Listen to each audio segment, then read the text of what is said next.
On day 1, I spawned in as Bulbasaur! Oh no, only 6 hearts! And I'm not even an adult Bulbasaur? I can't tell what I should do first, grow up or evolve. I was a grass type who felt like he'd already been mowed. And before I could even worry about that, a large imposing figure rose from the ground, somehow! Ah, yes! A fine addition to my Pokemon collection. How did you rise out of the ground like that? Are you a ghost? Oh, I'm a villain, and villains need a whole host of mysterious powers. My name is Bandit Waldord III, and I'm the king of Team Steel. Do you mean steel as in steel-type Pokemon? No! In a textbook example of nominative determinism, I, Bandit Waldord, love to steal stuff, including grass-type Pokemon like you. I didn't understand all those words, but I know I need to run away. Run while you can, little Bulbasaur. You'll be mine soon, because I'll steal ya. I ran as far away as I could through the ebony woods, using the darkness of the trees as cover. Being a grass type means I'm not easy to find in a forest. That's what you think. Rattata bite. I was bitten suddenly by a Rattata and lost several of my hearts. Ouch! Being bitten, one of my many weaknesses. There's more teeth where those came from. Now, let me capture you in the name of Team Steel, or I'll turn you into yard trimmings. Not a chance, Rattata! I'm gonna make like grass and get the heck out of here! I ran around a tree and jumped inside a small cave, where I hid until the Rattata ran off, then I stealthily went in the opposite direction through the exit of the cave. Here I found a hollow section of a tree to hide myself in, knowing that I'd have to brace for the possibility of being stolen tomorrow! On day 2, I realized it was time to take my first step onto the property ladder, and the ebony woods were prime real estate for a creature of nature like me. Time to get all lumberjacked up. With my brutal Bulbasaur powers, I smashed down a tree, feeling terrible about hurting the environment, but knowing there were bigger fish to fry today. I made a wooden pickaxe. Then, because wooden pickaxes are about as useful as a chocolate coffee cup, I used that to mine up stone and make a stone pickaxe and sword. That's what I'm talking about, baby! With my stone sword and stone pickaxe, I mined up even more wood and stone, which I used to start building myself a basic base on top of a hill. Be it ever so woodsy, there's no place like home. I couldn't think of any other clever wordplay than that. But my joy at building a house with my own 2 hands was stifled by a sudden pang of hunger. My Bulbasaur tummy's rumbling, and I don't know what to do about it. Then suddenly, I was ambushed by another one of the Bandit Waldord's Ratatas. You thought you could get away from me, did ya? Well, that belief simply wasn't accurate. We went toe-to-toe, but this time my stone sword gave me an advantage. Soon enough, the Rattata was gone, and only a delicious rat burger was in his place. I feel like this is somehow wrong, given this guy was capable of higher thought, but also, needs must. I ate the delicious rat burger and spent the rest of the day relaxing in my home. On day 3, I went to grassily gather more spooky supplies for my Bulbasaur base, which was like a normal base, but far more grassy. This ancient forest should do nicely for wood and stone. Let's see what I can find. I half expected another Rattata to ambush me, but nothing could have prepared me for the truth of what kind of mob I would actually encounter. Raticate, that's my name. I'm a Pokemon. It was Raticate, Rattata's evolved form. You get away from me, Raticate. I'm not running in any rat race today. Oh yeah? Well, let me tell you something. I didn't get up this morning to pick a fight with a Bulbasaur, but since you insist, I'm gonna bite you real bad. Oh no, looks like words don't always work with Raticate. Time for a Pokemon battle, I guess. I drew my stone sword and clashed with Raticate, whose teeth were even sharper and more damaging than a Rattata. Dang it, my current sword isn't sharp enough to win. I need to flee from battle. I ran away from the Raticate, who jumped at me as I ran off to another part of the woods. There, I met a Sandslash. That's Sandy Sandslash to you. Oh, you're one of those Pokemon with a nickname. That's fancy. I'm not just fancy, I'm observant. I saw your fight with that Raticate and thought, wow, that guy needs a sharper weapon. And then I looked at my claws and remembered how sharp they are. They're the sharpest. Is that your way of saying you'll help me out next time? I like to think of myself as someone who is above slashing Raticates, but I would also like to see you win. You know, for your sake. Sure, you can tag along then. I've got a base in another biome not far from here. It's better to stick together, Sandslash. It's Sandy Sandslash. From day 4 to day 5, I returned to my base with my new, admittedly kind of obnoxious, friend, Sandy Sandslash, in tow. Oh wow, you live next to the Ebony Woods. This place is a total dump. I can go live somewhere else, jerk! Actually, now that I'm looking at it closer, there is an undeniable charm. We reached my base, where I could tell Sandy was doing everything in his power to not make fun of my only home. I appreciate your restraint, man. As a way to thank him, him, I decided to build him his own room. Because we needed more space, we tore down my old base and built us something a bit more cozy. With this massive building, I had enough space to make Sandy his room, as well as an ensuite bathroom, so he didn't have to share mine. We'd work on making a cleaning rotation sometime later. Things were going great, until a whole gang of Ratatata descended on the base! Since Sandy was taking a long shower, I had to fight them all alone. Let's get 'em, boys! Approach as a disorganized mob with no discernible tactics or formation! Unlucky for them, that wasn't a winning strategy. I soon defeated every last one of them, and besides harvesting their delicious meat, I also found a weapon left over. Whoa, an iron bat! I can use this to paralyze my opponents and finish them off while they can't move. Not very sportsmanlike, but effective. From day 6 to day 8, I decided I needed something else to eat at the base other than rat meat. I constructed a coop to keep some chicken as a food source. Fun fact, rat meat tastes like chicken anyway, but at least I won't have to defeat other Pokemon to have a good meal. The side of the coop was far away from the main area of the base, and I was grateful for that when Bandit Waldord showed up. No, not him! Hey there, soon-to-be stolen Bulbasaur! I just stole this rad new scythe, and I thought I'd give it a couple of test swings on you, before I steal ya, that is. You're really dead set on stealing me, aren't you? Yeah, I thought I made that abundantly clear. That's like my whole thing. Well, it's not a good goal, and it inconveniences me personally, so I'm going to stop you! I swung my bat into Bandit Waldord, hoping to stun him with my weapon's power. But it didn't work. He was completely impervious. Then it was his turn. The leader of Team Steel swung his ill-gotten scythe into me, taking several of my hearts away and giving me a debuff. My instincts are telling me that I'm not going to be able to win this fight. You have good instincts. Thanks. See ya! I ran away. From day 9 to day 10, I received some encouraging words from Sandy Sandslash. Things may look hopeless, Zozo, and heck, maybe they are. It's not like I can see the future. But... Oh, I was done. Anyway, follow me. I made some cool stuff for the base. Sandy pointed me outside, and I saw that he'd been working on something amazing, a statue. I couldn't tell what it was yet, but already it was awe-inspiring. I can't wait to see what it is. Can you tell what it is yet? Let me know down in the comments, and we'll see if you're right later. But Zozo, that's not the only thing I did around here. Things were getting a little stressful around the base. I'm not saying it's because of you, but I'm also not saying it's not because of you. Either way, go check out the upgrades I made. I turned and saw that Sandy Sandslash had been true to his passive-aggressive words. There were 3 awesome new upgrades, an adorable koi pond, a relaxing zen garden I could walk through to reset myself, and also a furnace, which isn't actually that relaxing, but it is practical. Thanks, Sandy! Yeah, you're lucky I'm here. From day 11 to day 12, I went on what I hoped would be a relaxing walk through the zen garden, but unfortunately, Sandy Sandslash also wanted to walk with me. Hey Zozo, are you feeling relaxed yet? It seems hard to do that when you're walking right next to me. I see, you need some space. Well, I too am growing bored of this interaction, so I guess I'll see you later. Sandy Sandslash walked away, leaving behind the comfort of the zen garden. I just couldn't seem to get a read on that guy. But little did I know that an even more unexpected intruder was disturbing the peace of the zen garden. Oh, not again! Bandit Waldord! It's me, Zozo, but I won't fight you today. I'm too chilled out from this incredible zen garden. Huh, I guess it did have a practical purpose. On days like these, I just feel like confessing my entire backstory. Oh, no, that's okay. It all started when I was a little bandit, born and raised by warlord parents. They told me, son, the best thing you can do is get out of this business while you can. And I said, nah, I want to steal things and or oppress other mobs for my entire life. It's everything to me. They didn't want me to become like them, but I think they came to accept me after I stole all their money and power. Wow, I don't even feel bad for you. You made the choice to be a villain all on your own. Did I? I mean, with a name like Bandit Waldord, I think I was destined to go down this path of evil anyway. My parents were simply wishful thinkers. Dang, this zen garden is making us get deep.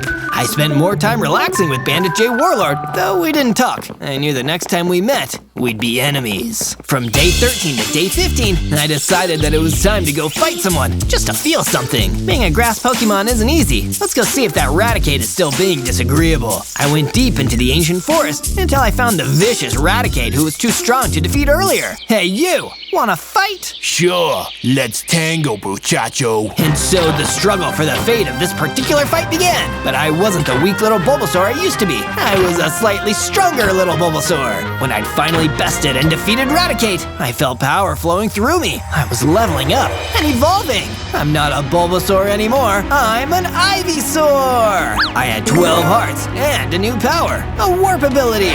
Now I can use my natural powers as camouflage. Bandit J Warlord doesn't stand a chance. From day 16 to day 19, I decided to complement my new power. I needed to get my newly minted hands on some real hardware. Stone is fine, but metal is awesome. I searched through the ebony woods until I found the entrance to an old cave. It seems like the kind of place where mysterious metal deposits like to hide. I snuck down into the dark using my highly developed Ivysaur eyes to search for veins of iron. But it wouldn't be as easy as I thought. There was a swarm of Pidgeotos down there, and I'd be putting myself at risk to walk among them. Wait, I literally just got a power that'll be perfect for this. I used my warp ability to sneak right past the Pidgeotos. They were completely oblivious to me. On the other side, I found some iron ore veins and mined until I had enough for a full set of tools. That's when I used my warp powers to sneak back out of the cave and return to my base. Thanks to the furnace Sandy had built, I was able to smelt the metal into ingots. And then, with some wood I had left over, I made an iron sword, an iron pickaxe, and an iron shield. From day 20 to day 22, I woke up from a wonderful dream, only to look out at the entrance and see that Bandit J Warlord was standing right outside. I immediately ran to Sandy Sandslash to tell him the bad news. Sandy, Bandit J Warlord is right outside. Oh, yeah, I knew that. Wait, you knew and you didn't tell me? Yeah, well, it's a lot more peaceful around here while you're asleep. Thanks for nothing, Sandy. Now I better go and fight him. With my sword and shield in hand, I warped and snuck outside behind Bandit J Warlord. He had no idea I was standing right behind him. Man, I can't wait to steal this dweeb. It's going to make my collection of Pokemon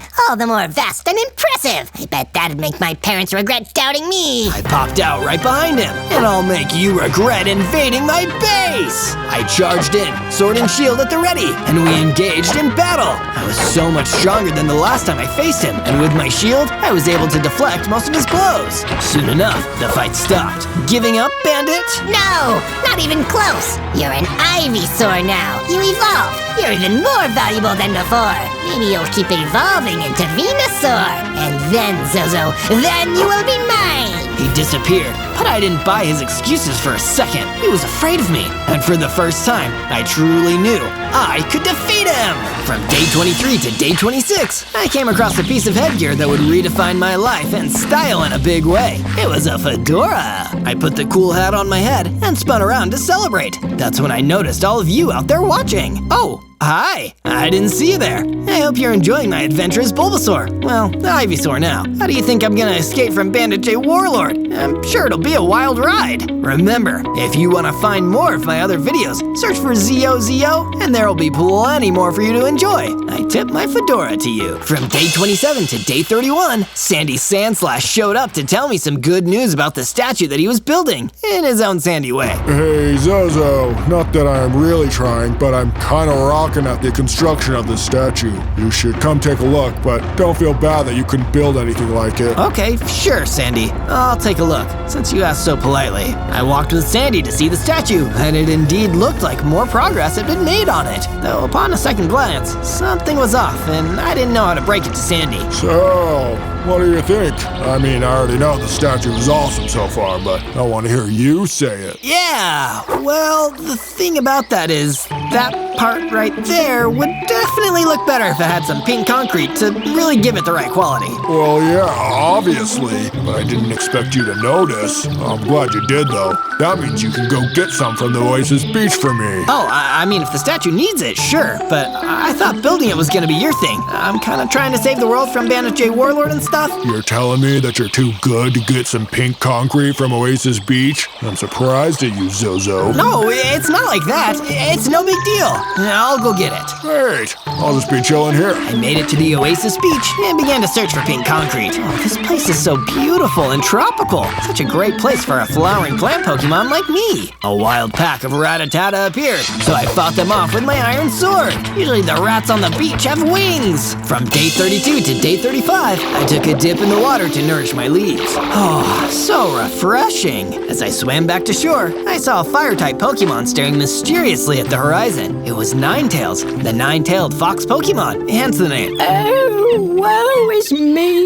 I am in such a state of misfortune, and it bothers me quite a bit. It seemed like she was in a state of misfortune and bothered quite a bit, so I decided to see if I could help, even though I was weak against fire types. Hi there, I'm Zozo the Ivysaur. What troubles you, Ninetales? It's 9 Ninetales, actually, and I'm afraid that my Vulpix cub was kidnapped by an evil Beedrill. I think he was working for that Bandit Warlord that is kidnapping Pokemon. Wait a second, Bandit Warlord? Do you mean Bandit J Warlord? That's the one.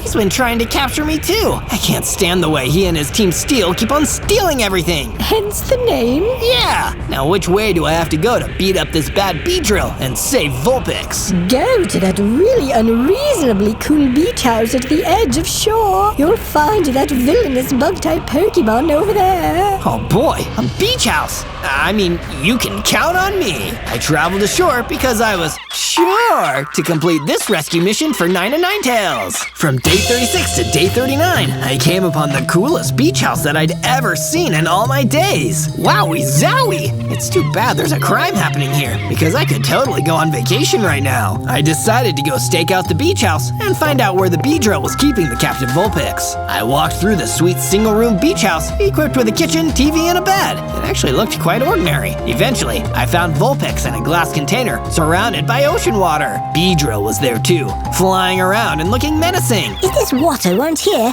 I'd barbecue you with a fireball, Beedrill. You'd be a bee barbecue. A BBBQ. Enough with the threats, little Firefox. Just stay in there until the Bandit Warlord arrives to add you to his team. Oh no, Bandit Warlord? Do you mean Bandit J Warlord? Yes, he needs to have a fire type and a grass type if he wants a balanced Pokemon team. Grass type? I said quietly while hiding. It was clear that Beedrill was talking about me when he mentioned the grass type. Maybe I could use the fact that Bandit J Warlord was also looking for me to my advantage. I could distract Beedrill and free Vulpix in one fell swoop. Oh yeah, it's all coming together. From day 40 to day 43, I made noise to draw Beedrill to my location. Whoa, it's me, a grass type lost in this really sweet beach house. I hope I'm not captured in a container and given to a Bandit Warlord, Bandit J Warlord to be specific. I could hear buzzing coming toward the room where I was, and it was followed up by Beedrill's annoying voice. A grass type. What a convenience for me. I'll catch him and put him in some glass enclosure. I waited until he was just about to enter the room. Then I used my warp ability to sneak past Beedrill. I had to be careful to stay hidden to get back outside where Vulpix was being held captive. I drew my iron and broke through the glass to free her. It's all right, Vulpix. Your mother Nina sent me to save you. Hooray! I knew Mom would come through. Just then, Beedrill flew back outside and was shocked to see Vulpix out of containment. Hey, what the? I was tricked. Bamboozled even. I'd say you were Bulbasaur zoozled. Actually, wait, I'm an Ivysaur now. I used my warp and fell back. It was Vulpix's time to get a little hard-earned revenge. I'm a Vulpix, so I can use my Amber attack. Vulpix shot a fireball at Beedrill, hitting him directly on and causing super effective damage. I decided to add injury to injury by rushing in with my iron sword and beating down the bug. With the enemy defeated, Vulpix and I found Ninetales waiting outside. Thank you, Zozo. You solved our many woes. Ah, it was nothing, really. On the way back home, I was lucky enough to stumble upon a deposit pile of pink concrete. I mined up as much as I could and headed back. From day 44 to day 49, I returned to base with the pink concrete I had gathered from the Oasis beach. Wow, you took your time getting this, Zozo. Yeah, it took longer because I had to help some other people in need. I guess I'll work on the statue then. Maybe you can do something else around here to make up for lost time. Sandy wasn't very polite about asking for things, but I decided he was right about there needing to be some work done around the base. I constructed a wall around the entire perimeter of the base, which was strong enough to keep out any Ratatata. When I had completed the project, I went to go check on Sandy again. How's the statue, Sandy? Did the pink concrete help? Yeah, no, totally. I built that part that we couldn't have done without it. There's still a lot to go, but only so much I want to do in one day. I looked at the still very incomplete statue and politely decided to take his word for it. From day 50 to day 53, the base was under attack by Bandit J Warlord and his army of Ratatata. Go break down that wall, you worthless Ratatata! I Can't believe I haven't managed to steal any other Pokemon besides you rodents. Am I just not good at my job? No, I'm great. At least after today, nobody will make fun of Team Steel. While Bandit J Warlord continued to monologue to himself, I drew my sword and began to drive away the Rattata. Get back, you worthless rats! Oh, come on, not you two. We've already heard enough insults today from our boss. Sorry, I'm still gonna battle you and win, but I won't call you worthless. We'll see about that. The you winning part, not the we're worthless part. It turned out the Rattata were pretty good at one thing, and that was keeping me distracted long enough for a group of them to kidnap Sandy. I chased after the Rattata that had Sandy, but the others swarmed me. It was a large group, and I couldn't get past them. Out of my way! I swung, and I swung until all the Rattata were taken down. It seems all that grinding on weak enemies had paid off, as I evolved from Ivysaur into my next form, Venusaur! I had 22 hearts, and the ability to use a powerful grass-type move called Petal Blizzard, or I guess more like an actual blizzard, since it looked like an ice blast. But it was still a powerful and dangerous move nonetheless. I am the Wizard of Blizzard! From day 54 to day 57, I noticed that Team Steel had done a lot of damage to the base during their attack, so I fixed it up with whatever materials I was able to find. It was a pretty intense project, but it needed to be done, and it's not like Sandy was around to help me. This should do. Now, I need to find out where Bandit J Warlord took Sandy. I went back to the Oasis Beach to see if Nine and Ninetales was still there. She had some experience with Team Steel, so probably knew something about the way they operate. I found her on the same part of the beach, staring off into the horizon. Vulpix wasn't with her. Hey, Nine and Ninetales, is everything alright with Vulpix? Yes, Vulpix is at school right now. I'm just taking some time to enjoy the beach. I would be doing that too, but I've got to track down Bandit J Warlord. He stole my friend, acquaintance, and I'll be next unless I can shut down Team Steel's whole operation. That's a noble goal, but woe is me. I don't know if I can help you achieve it. There must be something, you know? Oh, right. There is. Sorry, I forgot. I heard from some rock-type Pokemon that the big evil stronghold was built in the gravelly mountains. It has Team Steel written on it in block letters, so it probably belongs to them. That'll work perfectly! Thanks! From day 58 to day 62, I went mining. The caverns that I had dug were starting to get really deep, so I was sure to come across some diamonds. Just gotta break through this next wall and... oops! I must have broken into an underground lake as water began to flow like crazy into the open cavern. If that wasn't dangerous enough, the ferocious water-type Pokemon Gyarados came splashing in as well. If I wasn't a Venusaur, I'd probably have a lot of trouble with this fight. But now that I was evolved, I was unafraid. I froze the Gyarados in the water with my Petal Blizzard attack and hit it with my Iron Sword until it was beaten. Grass beats water.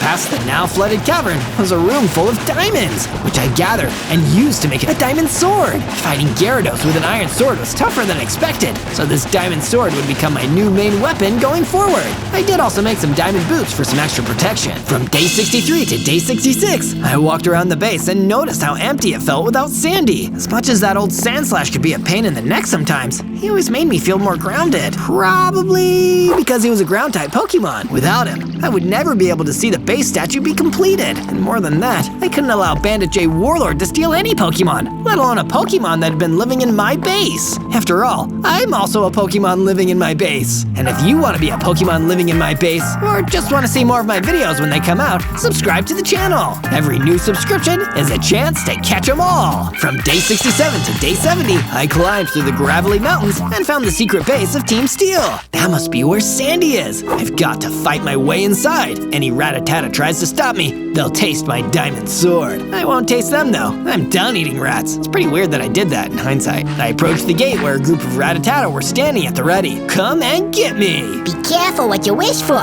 We're in the top 2% of all Rattatatas, meaning that together, we're the strongest of the weak. They had strength in numbers, but I had strength in my diamond sword. I quickly and efficiently chopped them down and left their rat meat behind. Once I was through the gate, I quietly warped around and looked for an entrance. The stealthy approach is the best for infiltrating a secret base. As I was sneaking around, I overheard a couple of Rattata guards mention the location of the dungeon where they were keeping Sandy Sandslash. I have my heading.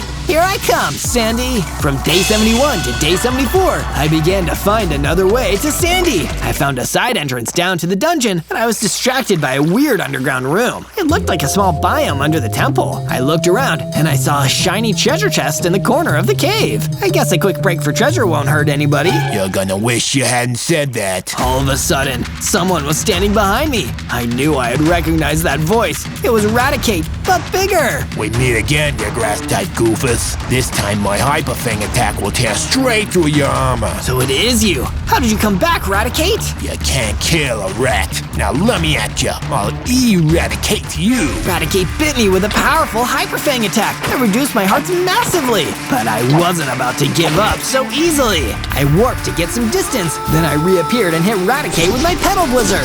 Raticate ran towards me, but my sword attacks were quicker. I held on as I took damage, and eventually my diamond blade dealt the last blow. I warped up to the chest and opened the treasure chest to claim my prize after that tense encounter. It was a fresh set of diamond armor for me to wear. I equipped it immediately, then I went to go find Sandy. From day 75 to day 78, I decided to further explore the room below the temple. It looked weird, but at the end of it, I saw Sandy's prison cell. The Sandslash was as grouchy as ever, but I could tell that deep down, he was happy to be rescued. Oh, it's you. I was just taking a nap in this dungeon, but if it's time for you to dramatically rescue me, we can head home. I've got nowhere else to be. Yep, deep down. I broke through the iron bars of the dungeon and gave Sandy the directions to escape by himself. I thought I'd take a look around to see if there was any more treasure. But that's when Bandit J Warlord showed up. You! How dare you steal from me? I, Bandit J Warlord, am the only one who should be allowed to steal anything from anyone. And yet, you haven't. You couldn't steal me. Your Beedrill couldn't steal Vulpix. And now Sandy has gotten away too. You just keep failing. Whoa, that's not very zen of you. But I guess the time for meditation is over. I'm going to bring the pain. Bandit J Warlord charged in, and we began to fight. He was as powerful as ever, but that made me feel more confident in my chances. I had grown so much stronger since our previous battle, which meant that right now, he was the one who had no idea what I was bringing to the fight. My Petal Blizzard attack shook him, and my Diamond Sword continued to hammer away. I could tell that he was getting slower. This was my chance. Decisive blow, Diamond Venusaur! A direct hit from my Iron Bat toppled Bandit J Warlord, and he was stunned.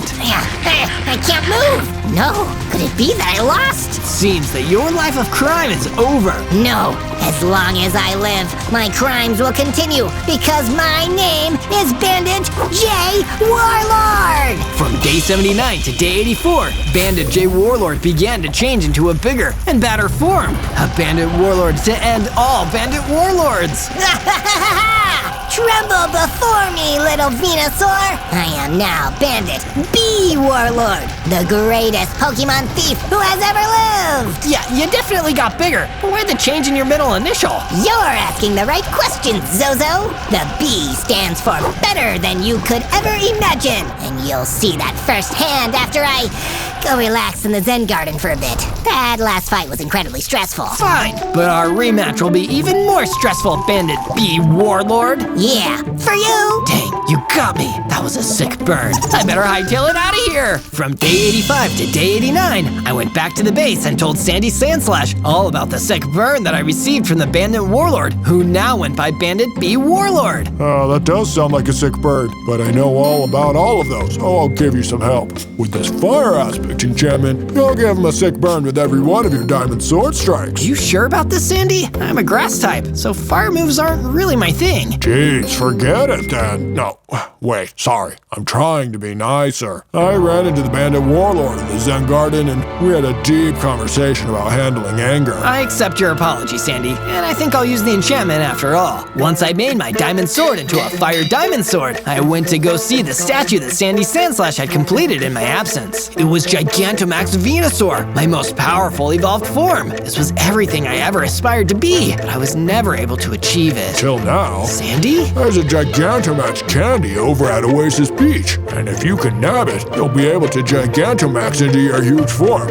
and bring Bandit J Warlord down. Actually, it's Bandit B Warlord now. Yeah, my mistake, but still, that G-Max can't. From day 90 to day 94, I searched throughout the Oasis Beach until I came upon Beedrill's old hideout. That thieving bug used to grab all sorts of stuff back in the day. I'll bet if anyone had the Gigantamax candy, it would have been him. I scoured the entire room of his incredibly luxurious beach home until I found a chest which had to be the location of a valuable item. Jackpot! Before I could move in to claim the prize, some Ratatata rushed into the room and got in my way again. That candy is ours, Flower Boy. We're still Team Steel, so we're gonna steal it. Don't you guys get tired of working for that Bandit Warlord? There's so much else to enjoy in this overworld, so why choose to be evil? You can't Zen master your way out of this one. Fair enough, but why don't we make a deal? I'll take the candy, and you guys can have the beach house all to yourselves. Hey, you know what? This beach house is pretty great. The chest is all yours. The Ratatatas left, and I turned to open the chest, gaining the Gigantamax candy that I would need to beat Bandit Warlord once and for all. From day 95 to day 97, Nina Ninetails showed up at my base in the Ebony Woods, and I was glad to know that she was still okay in the era of Bandit Warlord. Your base is incredibly nice, Zozo. Wow, is me.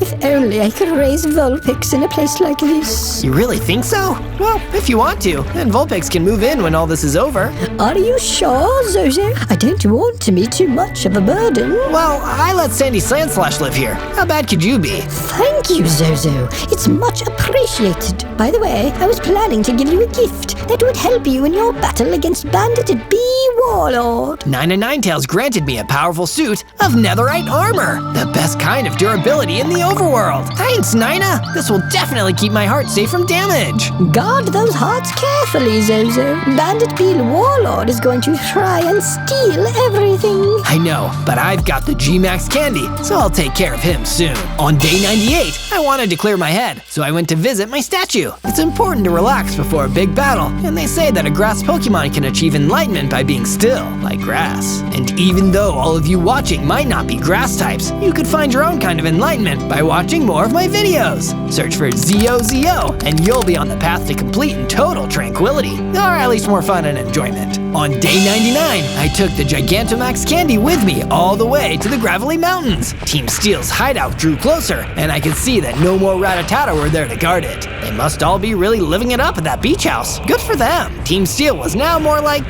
not a team, just one mean guy, and not even him for very much longer. I walked through the empty base until I could see Bandit Warlord coming to meet me. You took everything from me. My Zen, my Ratatata minions, my middle initial, and other stuff, I'm sure. How does it feel to be on the other side of stealing for once? Not that I feel bad for you. You're gonna eat those words after I steal them. Steal this. I gobbled up the candy and grew to Gigantamax supersize, becoming G-Max Venusaur. I had a whopping total of 100 hearts and powers beyond anything a regular Venusaur could dream of. Bandit Warlord tried to take me on, but between Nina Ninetails' netherite armor and my Gigantamax bulk, he couldn't put a dent in my health. I retaliated with an enchanted diamond sword attack, giving Bandit Warlord that sick burn that I wanted to return. Ah, I've been burned. There's more status conditions where that came from. You're about to be badly poisoned by my Max Ooze attack. I fired a purple blast of poison at the Bandit Warlord, and he was poisoned forever. What did you do to me? This poison will hurt you anytime you try to steal something, so rid yourself of your criminal urges and live a life of Zen enlightenment. Curses! You beat me by showing me a better way to live in the long run. He laid down his arms, changed his clothes, and we both went our separate ways. On day 100, I went back home where Sandy Sandslash and Nina Ninetails were waiting for me. Without Team Steel, we could live out our peaceful days as free Pokemon. On day 1, I spawned into the alien fields as a Charmander. Oh wow, I'm a fire-type Pokemon. This is awesome. I wonder if I can collect enough XP to evolve into a Charizard. But before I knew it, something wet hit me in the face. It was some kind of water blast, so strong that it felt like it was shot out of a cannon. This could only mean one thing. I turned around and saw a big, powerful Blastoise laughing at me from a treetop. I knew I'd find a fire type around here somewhere. You'll make perfect target practice. Wait, so you're the one who hit me with that water blast? Why? I don't even know you. You don't need to know me, and I don't need to know you. You're a fire type, and I'm a water type. We're opposites, and that's why we should be natural enemies. That doesn't make any sense. Why can't we be friends just because we're different types? No, I think being enemies is way more fun. Now run away before I drown you in water blasts. And then he started blasting at me, so all I could do was turn and run away as fast as I could before his water blast could do too much damage to me. That guy has some really scary beliefs. There's gotta be some way I can stop his ideas from spreading before everyone hates each other.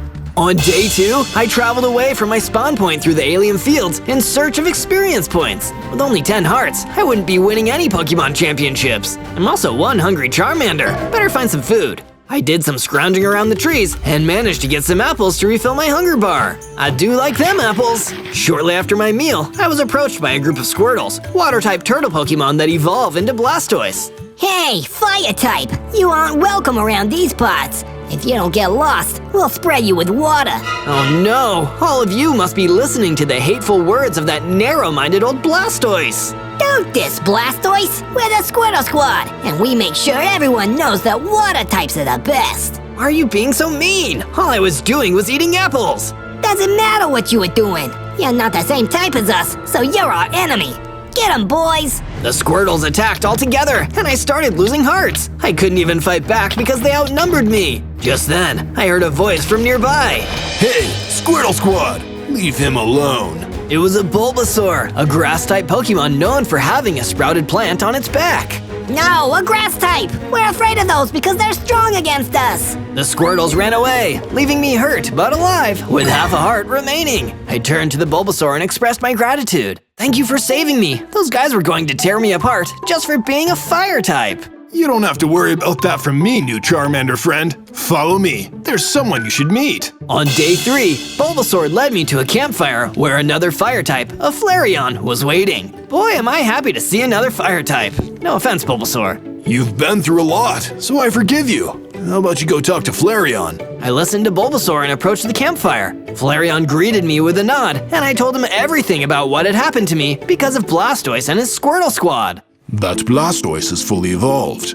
He should know better than to pick on Pokemon of different types, especially Pokemon of the fire type, because of how few of us there are compared to water types. Trust me, I felt that part firsthand. Those Squirtles totally outnumbered me. How am I supposed to get a moment's peace? It can be difficult, young Charmander Zozo. I've struggled a lot in my life because of how some other Pokemon have treated me, but I also have many friends who are different types than me, like Bulbasaur, who you've met. The more we get along, despite being different types, the less the beliefs of Pokemon like Blastoise can affect us. So, you're saying I should go out into the world and make friends with lots of different types of Pokemon? Precisely. And if you see another Pokemon being bullied because of what type they are, you should stand up for them. Pokemon of different types make a more balanced team after all. Wow, thanks Flareon. I think I know how to make life a little bit easier for all types of Pokemon. I'm gonna get out there and stop the hate. I left the campfire and returned to Bulbasaur, telling him about my new quest to stop the spread of Blastoise's terrible ideas. So that's why I'm going to find different types of Pokemon and get to know them. That sounds like a lot of fun. Can I come with you, Zozo? Sure, Bulbasaur. Let's be friends and work together.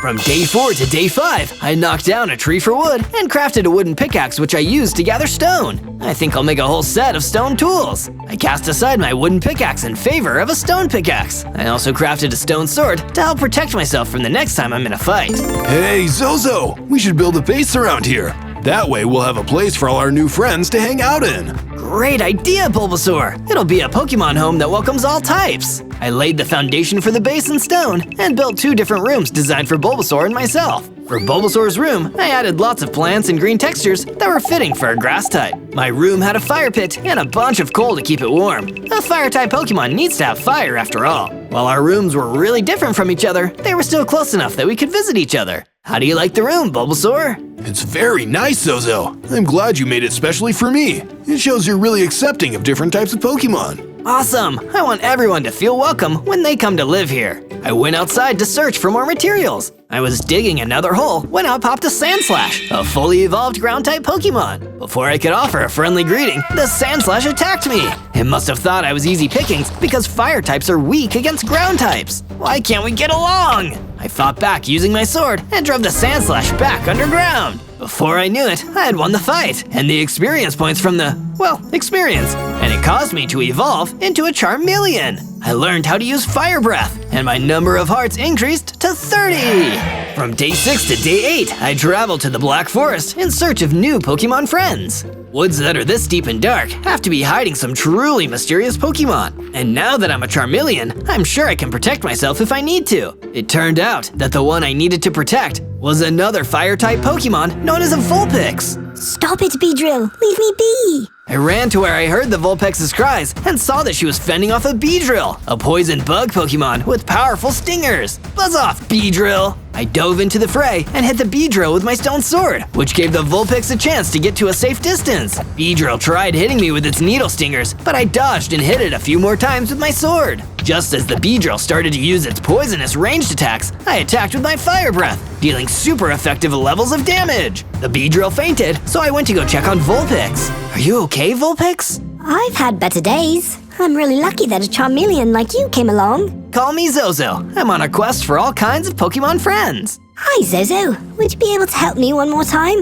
I was poisoned by that Beedrill, and I need some help getting Pecha berries to work like antidotes. Count on me. Flareon told me that us fire types have to stick together too. From day 9 to day 10, I walked through the Black Forest with Vulpix until we reached a berry bush that was covered in Pecha berries. I grabbed one of the berries off the shrub and fed it to Vulpix. How do you feel? I feel great, which means the poison status effect is cured.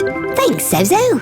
Sweet! We should stock up on some of these berries for the base, just in case anyone else is poisoned. I went back to the Pecha berry bush to gather more, but I was stopped when the ground shook. A Dugtrio burst up from the ground and stared me down with its 3 heads. And no stomping around above my home. I'll have you earthquaking in your boots, Charmeleon. I didn't mean to disturb you, Mr. Dugtrio. I'll just take the berries and be on my way. You'll take nothing but a beatdown, you fire-type brat. Dugtrio hit me with its powerful ground-type digging moves. I used my Fire Breath, but it barely did any damage. The ground Pokemon was also way too fast to hit with my sword. The only thing I could do was run away, back to Vulpix. I didn't get the berries. That's all right. You saved me at least. You're a real friend, Zozo. Thanks, Vulpix. I'm heading back to my base now, and you're welcome to tag along. From day 11 to day 12, I constructed another room fit for a fire type so that Vulpix could live comfortably inside the base. It was nice to know that there was one more fire type friend who would be safe from the Squirtle Squad and Blastoise. Once I was finished with the room, I went to see Vulpix, who had been doing some building of her own. Hey, Zozo. I made us a storage room to store all of our food and other supplies. I looked around at the base and saw that Vulpix had done exactly what she said. The base was looking more like a home than ever before. That's really nice, Vulpix. Did you do this because you already like living here? You got it. I wanted to thank you for all you've done for me. I really look forward to seeing this place full of new Pokemon friends. It will be, Vulpix, and you're one of us now. Thank you. Truth is, I've needed a place to belong. For a while, I've been struggling because other types of Pokemon have picked on me. Especially because I was a fire Pokemon. Especially Blastoise and his Squirtle Squad. Don't worry, Vulpix. I'll make sure to create a world where nobody is picked on because of their types. After the base was renovated, I went down into the mines to get some stronger materials. I dug for iron ore and found enough to make some iron ingots. With that, I upgraded my stone sword and stone pickaxe to an iron sword and an iron pickaxe. Back on the surface, I discovered some sheep in the alien fields and went to work creating a pen to keep them in. Kinda weird that these are regular old non-Pokemon sheep, but oh well, I have sheep. From day 13 to day 15, I went to talk to my first Pokemon friend, Bulbasaur, about how I could evolve even further. Right now I'm a Charmeleon, but if I can become a Charizard, I'll be able to face that Blastoise on the same level. It's not that easy, Zozo. That Blastoise still has lots of experience, and his type is strong against yours. I still have to try. That big brute nearly waterlogged me when we first met, and now that I know he bullied Vulpix too, I'm all fired up. Maybe you should try facing off against the Squirtle Squad to gain experience fighting against water types. That's a great idea, Bulbasaur. Away I go. I returned to the Black Forest where I met Vulpix and called out for Squirtles to test my strength against. Come on out. You weren't so afraid of me when I was a Charmander. And we're not afraid now. Get set to get splashed, Fireboy. a lone Squirtle appeared, ready to take me on. I was game, so I drew my iron sword and fought against the turtle-like Pokemon. Now armed and evolved, I was having a much easier time holding my own, even though I was still taking a bit of damage. Give up, Charmeleon. A fire type can't beat a water type.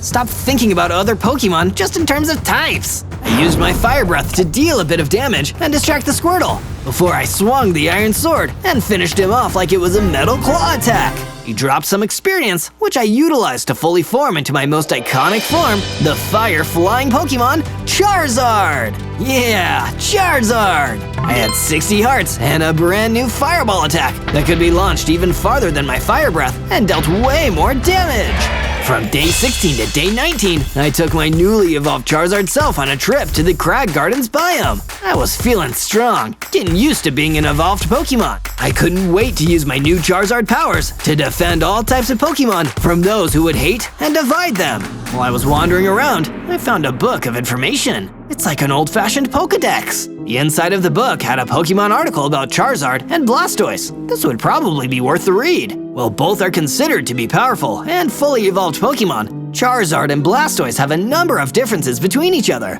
As a water type, Blastoise is known to be strong in a battle with the fire type Charizard. But even so, Charizard has always been the more popular Pokemon, beloved by trainers and other Pokemon everywhere. This has made Blastoise extremely jealous and obsessed with proving his superiority. I see. So Blastoise started this grudge against other types of Pokemon because he felt weak on the inside. I'd almost feel bad for him if he wasn't causing so much hate. I put the book down and found that I was surrounded by a bunch of Squirtles from the Squirtle Squad. We heard you took out one of our Squirtles and evolved, so we're here to get even. Blastoise is making you do this, isn't he? I guess I'll have to teach you a lesson through battle. I used my Fire Breath attack to hit the Squirtles all at once. Then I used my Iron Sword to deal strong damage to each of them. This battle went very differently than the one when I was a Charmander. Even though I was still outnumbered, I managed to defeat all the Squirtles and make them faint. Oh yeah, I'm strong enough to protect myself now. From day 20 to day 22, I gathered more iron from the mines so I could craft my first piece of iron armor, and decided to take the iron ingots I made from the iron ore and create an iron chestplate. Now I could have defenses where it counts. Now, for the true test of my fully evolved power, I'm gonna go see if I can defeat that mean Dugtrio in the Black Forest. I went to the same bush where the Pichu berries were and waited for that wild Dugtrio to appear, and soon he did. Hey, aren't you that Charmeleon? Looks like you've evolved, but you're still no match for me. We'll see about that. Charizard, attack! I opened the battle with my brand new Fireball. It didn't deal too much because Dugtrio was a ground type, but it got his attention. His melee attacks and speed were still a force to be reckoned with. But with my newly improved defenses, I was able to tank several hits and deal damage back with my sword. Before long, Dugtrio was begging for mercy. Please, Charizard, no more. I didn't know a fire type could be this strong. You're about to see how strong I really am. I spare you, Dugtrio. Really? You're not gonna knock me out? Of course not. All I wanted to do was show you I could protect myself. We could even be friends now. Well, you're all right, Zozo the Charizard. Have the berries if you want. Dugtrio disappeared back underground. I was about to celebrate my victory and the fact that I resolved the battle peacefully when Blastoise appeared. Blastoise! Looks like the little Charmander has grown up into a Charizard. I knew I should have gotten rid of you when you were small. Now we're destined to be rivals. You can stop this now if you want to, Blastoise. Water types and fire types don't need to be enemies. You think you're better than me, don't you? Well, you're not. Charizard might be a lot of people's favorite Pokemon, but there are more water types than any other type of Pokemon.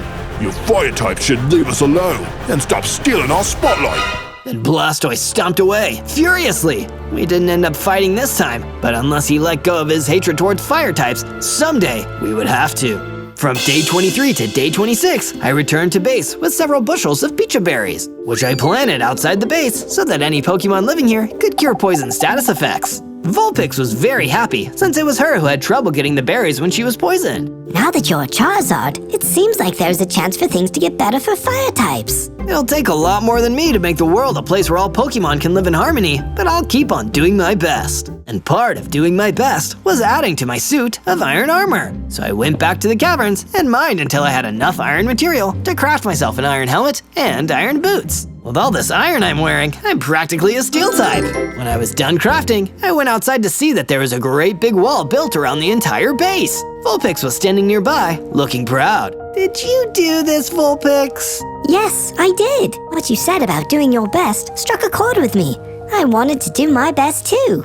You did awesome, Vulpix. I'm so glad you're living here with us. From day 27 to day 31, I was exploring the Crag Gardens when I met a type of Pokemon I had never seen before. Lapras, the Ice-type transportation Pokemon known for swimming along the waterways. Actually, Lapras had two types. It was a water type too. Hello, are you that same Charizard that fought with the Squirtle Squad? Yep, that's me. Please don't tell me you want to get revenge for your fellow water types. Not at all. I'm glad that someone is teaching them not to mess with other types of Pokemon. That kind of thing gives us water types a bad name. Well, that's a relief. Good to know there are water types out there who don't listen to Blastoise. Blastoise doesn't even consider me a true water type because I'm part ice type. I get bothered by those Squirtles too. So sorry. Come to my base. It's welcome to all types of Pokemon. I returned to the base with Lapras and let them settle in. I decided I should make the base more inviting to outsiders, so I harvested some wool for my sheep and placed down some decorative banners. As soon as I was done, Bulbasaur ran up to me, looking panicked. Zozo, quick! It's the Squirtle Squad! They're attacking other types of Pokemon again! From day 32 to day 35, I ventured out into the alien fields to find the Squirtle Squad and stop them from causing trouble. I recognized the area as near the campfire where we had met Flareon many days prior. Oh no, Flareon, he's probably in trouble. And so are you! A bunch of Squirtles jumped out to attack me, but I managed to fend them off with my iron sword. Afterwards, I saw Flareon getting hit with attacks from other members of the Squirtle Squad. This'll show you, Flareon! Squirtle Squad for life! The Squirtles attacked again and destroyed Flareon right before my eyes! Flareon,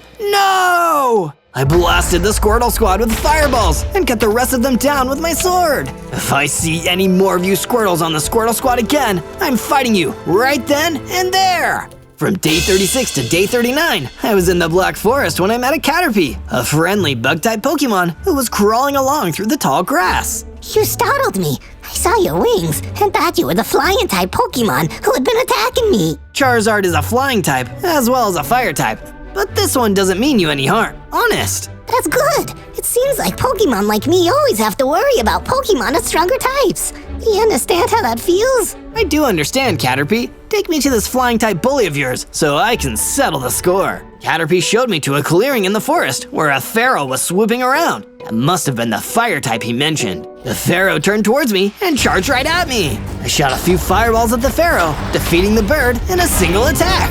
I returned to Caterpie and told him that he wouldn't need to worry about Pharaoh anymore. Thanks, Zozo. I knew I could trust a Charizard, even if you are a fire and flying type. Why's that? I know I'm nice, but still, how did you know you could trust me? Because everyone knows Charizard is a heroic Pokemon who defends the weaker Pokemon from danger.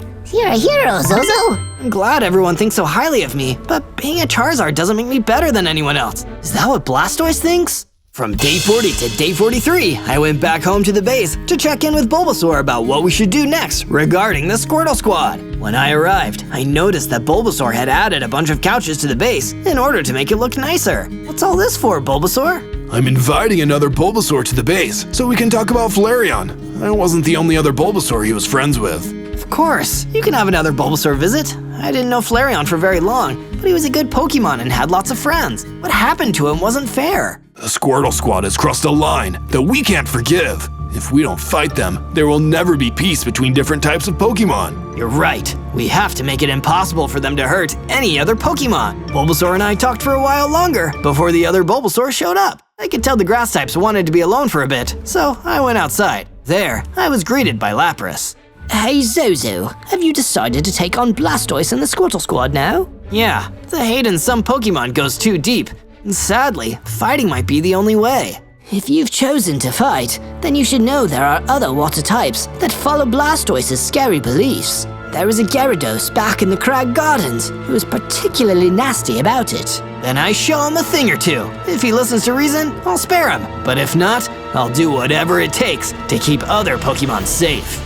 From day 44 to day 49, I went to the Crag Gardens to seek out the nasty old Gyarados that Lapras mentioned. If Blastoise was gathering together water types to gang up on and hate other types of Pokemon, then I'd need to act quickly before he convinced too many of them. Sure enough, there was Blastoise himself. It was like he knew I'd show up here. Blastoise, I'm through letting you get away with trying to divide everyone. I'm not the problem. Charizard's like you are. Lapras must have told you I have friends out here, the traitor. Lapras was just trying to keep you from brainwashing more innocent water types into hating fire types. And now, your Squirtle Squad has destroyed one of my friends. Take responsibility! No, you're a Charizard, not a Blastoise. You don't know how easy you have it. And now I'm gonna make sure you never will. Starmie, I choose you. Blastoise withdrew from the area, leaving behind Starmie, the water and psychic-type starfish Pokemon, to face me. Bring it, Cheapazard. You are no match for my dazzling water-type moves. That's what you think. I'll teach you to judge me by my type, Starmie. From day 50 to day 53, I started my struggle against Starmie. This was the first time I had faced off against a fully evolved water-type Pokemon, and as I expected, it was tricky. But even so, I refused to back down in the face of one of Blastoise's followers. Why aren't you dead yet? I thought you fire types were supposed to be pushovers for us water types. Looks like you don't know as much about Pokemon as you think. Now check out my moves. I launched a few fireballs, then finished the job with my Fire Breath. After those fire-type attacks, Starmie was weak and unable to fight, so I decided to attempt to communicate with the water-type Pokemon. Why do you work for Blastoise in the first place, Starmie? Don't you know that he's hurting people? Yes, of course I know that. But if I had to fight him, I'd be cast out by the other water-type Pokemon. I'm already part psychic, and that means I have to be loyal, or else. But that's just living by his narrow view of what Pokemon types are, which you know is wrong. Yes, I know. But what can I do? You can run away for now. I'll deal with Blastoise, and then you can return to this land when there is harmony between types. Starmie understood and fled, but before they ran away, they dropped a diamond, which I could use to make a stronger weapon. I thought a bit more about how Blastoise and his beliefs were making the world a more difficult place to live in. Even other water types weren't safe. Onwards to Gyarados!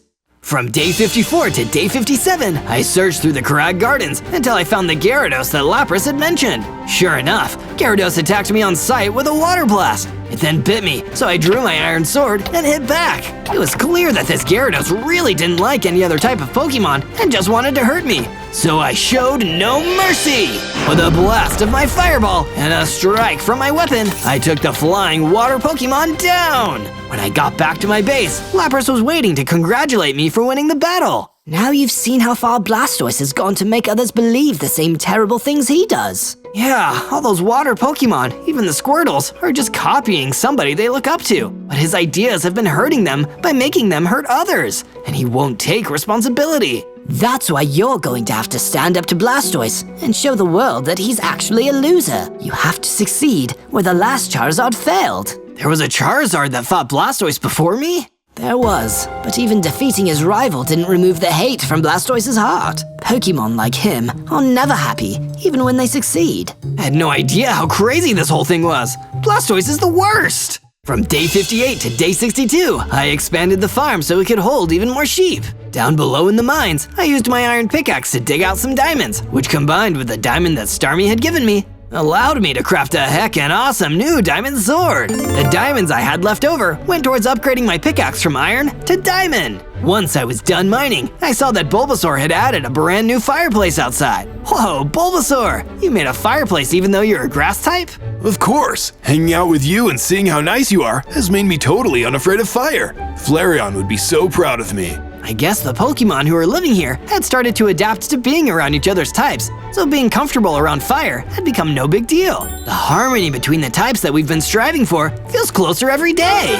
From day 63 to day 66, Vulpix came to visit me in the mine. She had a hint about a biome I hadn't yet explored. The Dead Sea is home to a bunch of Pokemon I used to be friends with, before the Squirtle Squad chased me away. You think we might be able to recruit any of your old friends? I don't know. The Squirtle Squad is pretty unforgiving and might have already chased them away. Or worse. But you should try anyway. I went to the Dead Sea and looked around, but at first, there didn't seem to be any Pokemon there. Then, I heard a buzzing noise from behind me. I have finally found you. I turned around in shock and saw a bug-type Pokemon, Butterfree, flying in the air. Do you know Vulpix? Huh? Who's that? Okay then, this is about me. Are you an enemy? What? No, Zozo, it's me, Caterpie. I evolved into a Metapod and then a Butterfree. Oh, good to see you. I've been so on edge lately that I guess I was expecting a fight. You're right to be careful around here. I've heard Blastoise's base is here in the Dead Sea somewhere.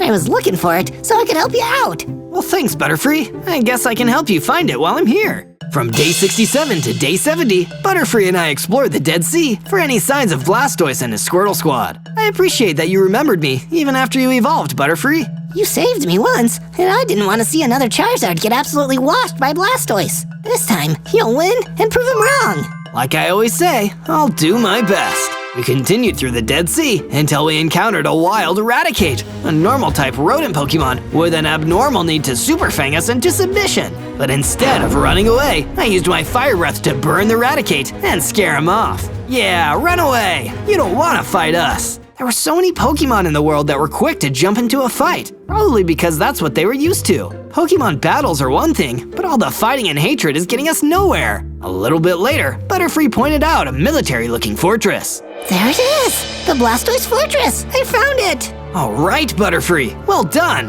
This is as far as I'll go for now. Feel free to keep exploring, Charizard, but don't do anything reckless. From day 71 to day 74, I decided to head back home to get prepared to face Blastoise while thinking about the Pokemon that had helped me make it this far. And all the subscribers like you that have helped me make it to 1 million subscribers. Remember to search ZOZO for more of my videos. Home isn't far now. Here goes. Kept on walking, but then my progress was halted by the sudden appearance of Blastoise himself. Stormy failed to defeat you. I should have known that dual type was good for nothing. Awful thing to say about one of your supposed friends. You're a real disgrace, Blastoise. No, you're the disgrace here. Taste my water blast. Blastoise hit me with a water energy blast, and it almost caused me to faint. No way! Am I still this much weaker than him?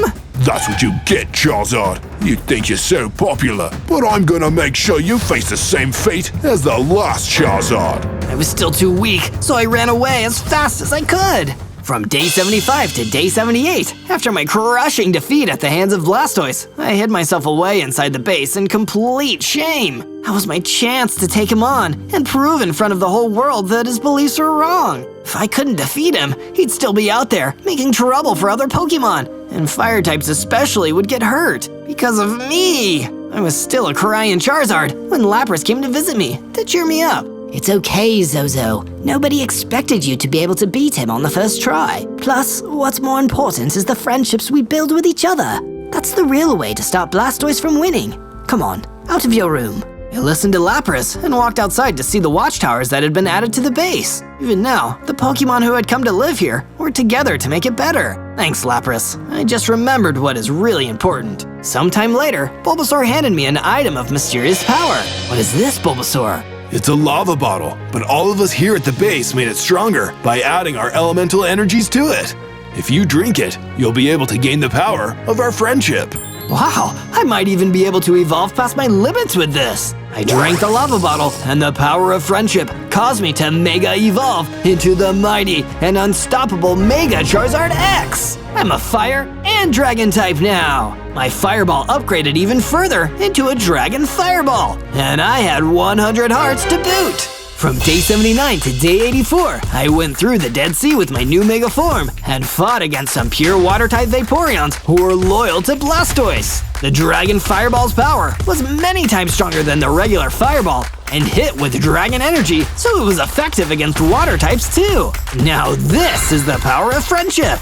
I'll be able to use this form to defeat Blastoise. I just know it. As I took stock of my surroundings, an energetic Electric-type Pokemon approached, Jolteon. Hey, nicely done. Those Vaporeons were not nice to anybody. By the way, I'm Jolteon. You might have met my brother Flareon. He was a good guy. Shame what happened. But hey, you'll do something about it, right? Right? Whoa, slow down. You talk so fast. But yeah, I'm looking to bring peace between the types by facing off against Blastoise. Oh wow, you're a good guy too, just like Flareon. Boy, that's just incredible. Flareon would have been so very proud.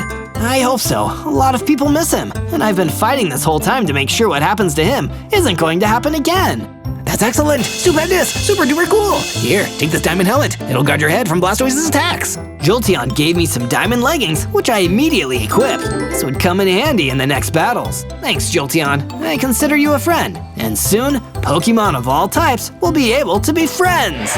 From day 85 to day 89, I went back to the Alien Fields to check in with the others at the base. I'll be so excited to hear that I met Jolteon. But when I arrived, things were not as I had left them. The wall and watchtowers had been damaged, and the Squirtle Squad was wreaking havoc inside of the base. Yeah, Squirtles! Take down this place! Pokemon of different types shouldn't live together! That's not true! This base is for everyone who wants to live here, regardless of type. I hit one of the Squirtles with a Dragon Fireball, taking him down with one hit. Oh no, it's Mega Charizard X! We gotta get out of here, boys!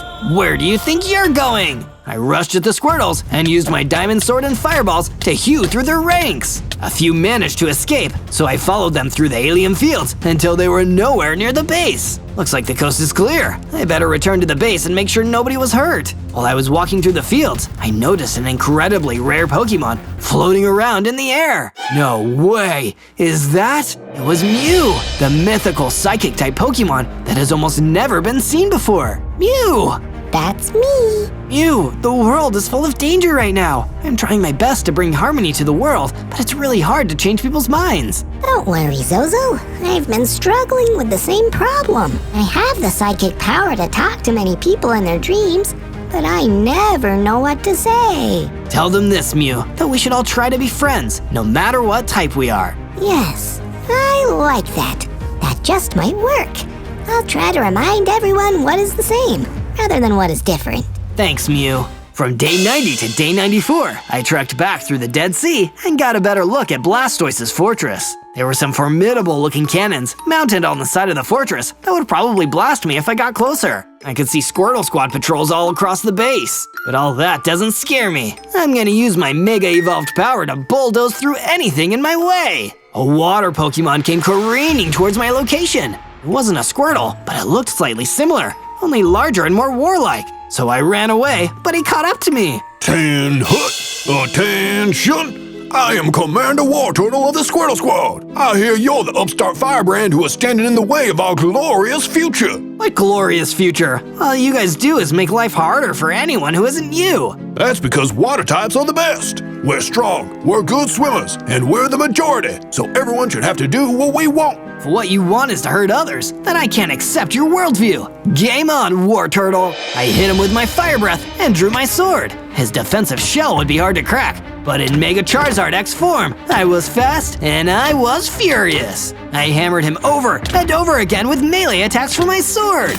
From day 95 to day 97, I continued to chip away at Wartortle's health, but the water Pokemon was resilient. I could see his strength in battle was why he had become the commander of the Squirtle Squad. Well, that, and the fact he's completely bought into all of Blastoise's ideas about different types of Pokemon. Wartortle used a Water Blast. It wasn't as powerful as Blastoise's, but it was still super effective. He followed up with a combo of powerful melee attacks that had me barely hanging on. I guess I've got no choice. I have to use that move. I unleashed Dragon Fireballs, 4 of them. The dragon power caught Wartortle off guard and dealt enough effective damage to put him in his place. Hey, that wasn't a fire-type move. What a cheap trick.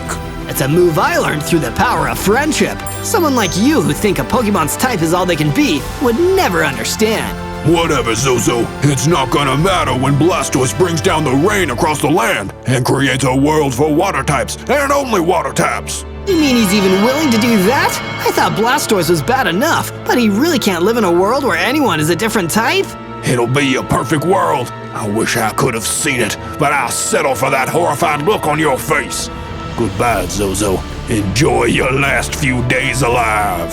Wartortle passed on, but he was oddly proud of himself. It was sad that he had bought into his hate so completely, brainwashed until the end. Now that I knew what Blastoise was planning to do, I went to warn the others about the coming flood. On day 98, I said my goodbyes to my friends who were living on my base as I prepared to go and take down the Blastoise who'd caused all this trouble. First, Lapras. You can do this, Zozo. Over these last 100 days, you've proven yourself to be a true hero.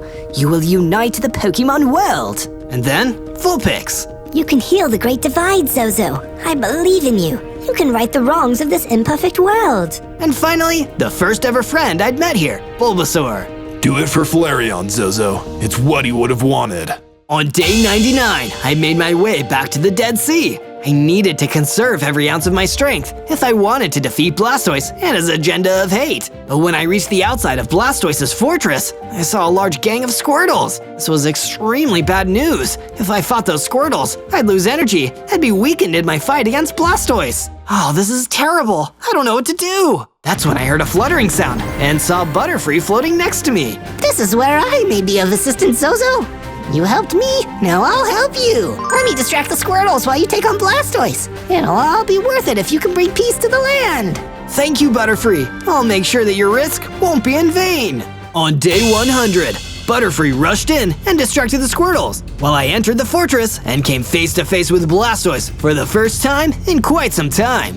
Finally, you nasty little fire type! You've grown the courage to come and fight me! This is the final battle. Whoever wins will decide the fate of all the Pokemon in the overworld. I'm not here to fight you, Blastoise. What?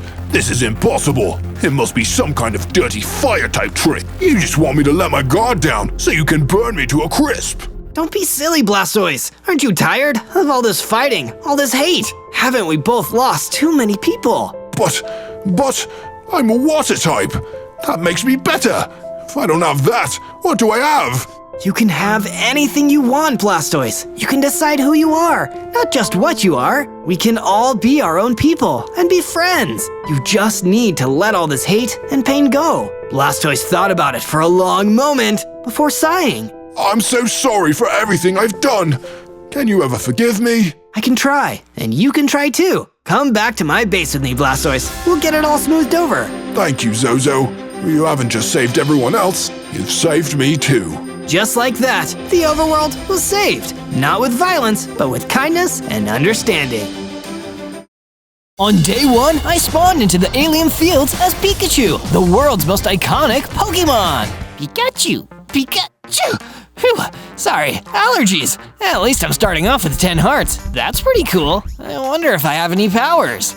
Suddenly, I activated my lightning attack and zapped a nearby tree. What a cool starting power! I have electricity powers, just like the real Pikachu. This is gonna be so much fun. But how come I'm the only Pikachu here? Are there any others? But instead of other Pikachu, I saw a big, scary Enderman wandering towards me. Whoa, a real Pikachu. I thought Broden was just bluffing, but he really did manage to conjure us a Pikachu. How exciting! Broden? What are you talking about? I'm Zozo. I just got here. What? It can talk? Gross. That's weird. Broden isn't going to be happy with a defective Pikachu. I better destroy you. I have no idea what's going on here, but I'm gonna get out as quickly as I can. So I did, turning and running away from the Enderman before he or his mysterious buddy Broden could destroy me. Alrighty, this doesn't seem like a nice place for a Pikachu to be. I took a second to rest when a skeleton came shambling towards me. Not today, Boney. With a zap of my lightning powers, the skeleton was gone. I found somewhere that seemed relatively calm and decided to lay down to rest. I know I'm not meant to be here, but I need to figure out why before I can escape. On day 2, I woke up and decided that I couldn't afford to just sit around and mope about being trapped in this weird world. I need to figure out a solution to my predicament, but first, I need to get myself some tools. With a lot of effort, I broke down a tree until I could make enough planks and sticks to make a crafting table and a wooden pickaxe. From there, I mined into the ground and collected enough stone to craft myself a stone pickaxe and a stone sword. Okay, I can't deny that a little Pikachu holding a big stone sword looks really funny. I don't think I'm gonna be able to intimidate anyone like this. Still, with my new tools, I decided to search around until I found an iron golem standing at a campfire, chillin'. He saw me, but he didn't try to chase or attack me. That was a good sign. Excuse me, Mr. Iron Golem, could you explain what's going on around here? Sure, but first, answer this question for me. Am I dreaming right now? I don't think so. So, I'm actually seeing a talking Pikachu right now. Huh, this has gotta be the work of Broden the Conjurer. Broden, that weird Enderman told me about him. What's his deal? He's kind of a weird dude. He's a really powerful conjurer, but he's super greedy and possessive. He just uses powers to summon stuff for himself, and if he's not happy with it, he or his goons destroy it. Yikes, then I guess I gotta stop him before he has a chance to destroy me. Right on, little dude. I noticed I was hungry, and the Iron Golem gave me some nice apples to sate my hunger. It was relieving to know that there were still good people out here. On day 3, after leaving the spacey Iron Golem with his campfire, I went off searching for somewhere to live in the alien fields. I should probably start building my base, but man, that's gonna be so much work, especially for a teeny little Pikachu like me. But that's when I had a stroke of good luck. I found a broken down hut in a clearing. Wait, maybe I can clean this place up rather than making a whole base from scratch. That'll be perfect for me. I started cleaning up the mess and rebuilding the broken parts of the base. It felt like some bizarro Pokemon home reno show, but by the time I was done, things were coming along really well. I could see myself staying here. But suddenly, I was interrupted by a vicious killer rabbit running towards me. A creature that weird must have been created by that weird Broden guy, just like me. I zapped the nasty killer rabbit with my lightning powers, then finished it off with my new stone sword. What's down, Duck? It's you. You're down, cause I defeated you. I really need to work on my witty quips. Defeating the rabbit also gave me enough XP to level up. I evolved into a bigger, stronger Pikachu with 20 hearts. Awesome! I really am a Pikachu, and I'm feeling stronger already. With that victory under my belt, I spent the rest of my day watching my favorite show. What an eventful day. From day 4 to day 5, I ventured back into the depths of the alien fields to collect more materials for expanding my base. Electricity-based attacks may be what I'm known for, but it turns out I'm a master carpenter. Who knew? While collecting more stone and chopping down more wood, I heard a rustling and stopped. I turned and saw the same long, lanky Enderman who'd hassled me when I first spawned. Oh no, not you again! Oh yeah, it's me. Bet you never thought you'd see me again. I just hoped I'd never see you again. Why do you work for this Broden guy anyway? What does he actually want? He wants everything, and he can get it too, cause he's a conjurer. Get it? He conjures stuff, and he also conjures things for his friends, like me. Then why does he want to destroy me? If he can just make himself another Pikachu, can't he just let me go? He's a perfectionist. If Broden can't have exactly what he wants, he'll destroy everything. That's why I need to destroy you now. The time for talk was over. I fired a lightning strike at the Enderman, and he fought back. It was a tense battle, but this time I wasn't running. I defeated the Enderman and headed back to my base. This Broden guy sounds like no fun at all. From day 6 to day 8, I entered a cave, feeling confident enough to venture into the depths and get myself some cool new materials. After all, with a cool stone pickaxe, I can finally mine iron ore. This wasn't just some shallow cave though, it kept going and going and going. I had a feeling that I could get lost down here if I wasn't careful. It's so eerie to be alone here. But sadly, I wasn't alone. There was a big, scary wither waiting for me, and it blasted some wither skulls at me. I took a few hits, then returned fire, attacking relentlessly until the wither was no more. I definitely didn't want to run into another one of those. Instead, I went just a little deeper into the cave. There, I found some iron ore and quickly mined a bunch of it. I took it back to my base and smelted it, and created myself a brand new iron sword and iron pickaxe. This plucky Pikachu is armed and dangerous. From day 9 to day 10, I decided it was time for a change of scenery, so I traveled out to the Badlands, which were hot and dry compared to the alien fields. Still, what a view! However, I wasn't able to take in the view for long, as I was approached by a mysterious figure, an illager from faraway lands. As I approached, I felt a strange energy coming off of him, like he was oddly familiar. Hi there, I'm Zozo. Do I know you from somewhere? I'm getting the weirdest sense of deja vu right now. You've probably heard of me. I'm the great Broden, impresario, part-time psychic, noted indie singer-songwriter, and conjurer extraordinaire. Oh no, you're Broden? Oh yes, I'm Broden, and you belong to me. Time to go, little Pikachu. You can never send an Enderman to do a conjurer's job. I tried to zap him with my lightning, but it didn't seem to affect him. And with one hit from him, I was already on the ropes. All I could do was run off into the Badlands as fast as I could, until I didn't see Broden the Conjurer anywhere behind me. It was the most stressful day yet. I'm gonna need to become a lot stronger before I'm ready to fight this guy. After a day of aimless wandering, I ended up running into another weird creature, an iron chicken, and we seem to have something in common. Broden the Conjurer created me too. He thought the idea of an iron chicken was funny, but then after a week, he got bored of me and tried to destroy me. I was lucky to escape with my life. This guy is a monster. Say, wanna come back to my base with me? Us weird conjured creatures ought to stick together if we wanna survive. And as we get stronger, we can work towards defeating him together. Sounds good to me, Zozo. Let's go. From day 11 to day 12, I returned to my base with the Iron Chicken. He needed somewhere to stay, so I took the time to build him a new room. Thankfully, with him being a little Iron Chicken, it didn't need to be a very big room. When I was finished, he was eager to get some shut-eye in there. Thanks, Zozo. This is so much nicer than just wandering around the Badlands. But while the Iron Chicken slept, I realized I still had a major headache from where Broden the Conjurer hit me. I'm too small for regular armor, but I should probably at least create a helmet to protect my head. I ventured back into the same mining cave from before and descended in. It was just as dark and scary as before, but thankfully this time, there was no wither to bother me. I mined some iron ore to take back to my base and smelt, but on the way back, I was attacked by an angry Pigarus. None of my attacks were powerful enough to hurt him, so I was forced to retreat further back into the cave. I needed a way to defeat him, but I was scared of getting too close and being defeated myself. That's when I found just what I needed, laying around in the cave. A bow and some arrows? Perfect! I went back and used the bow to defeat the Pigarus at a safe distance before running back out of the cave with my hard-earned iron ore. I returned to my base and smelted the iron and used it to craft an iron helmet. This should come in handy the next time I take a knock to the noggin. From day 13 to day 15, I spoke more to the Iron Chicken about his experiences with Broden the Conjurer. Knowledge is power, and the more I knew about him, the more chance I'd have of finding a weakness. So, Iron Chicken, what was it like when he spawned you? Well, just like you, I spawned in out of nowhere, and Broden was waiting for me.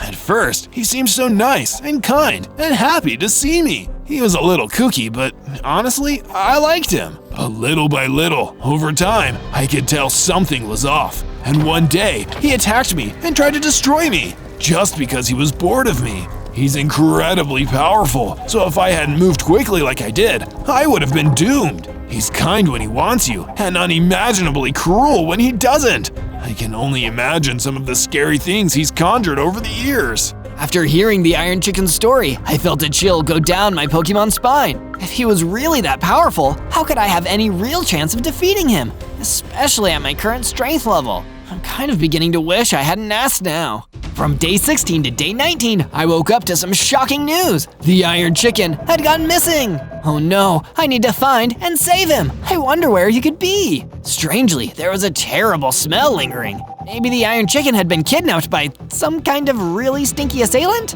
I followed the smell as it got stronger and stronger. A day later, I arrived in the bamboo jungle, where the smell was particularly strong. I'm so lucky that this mysterious kidnapper never showers. From there, it didn't take me very long to hunt down the stinky kidnapper. It was a huge, scary vile ogre. You're the one who kidnapped my friend. How dare you?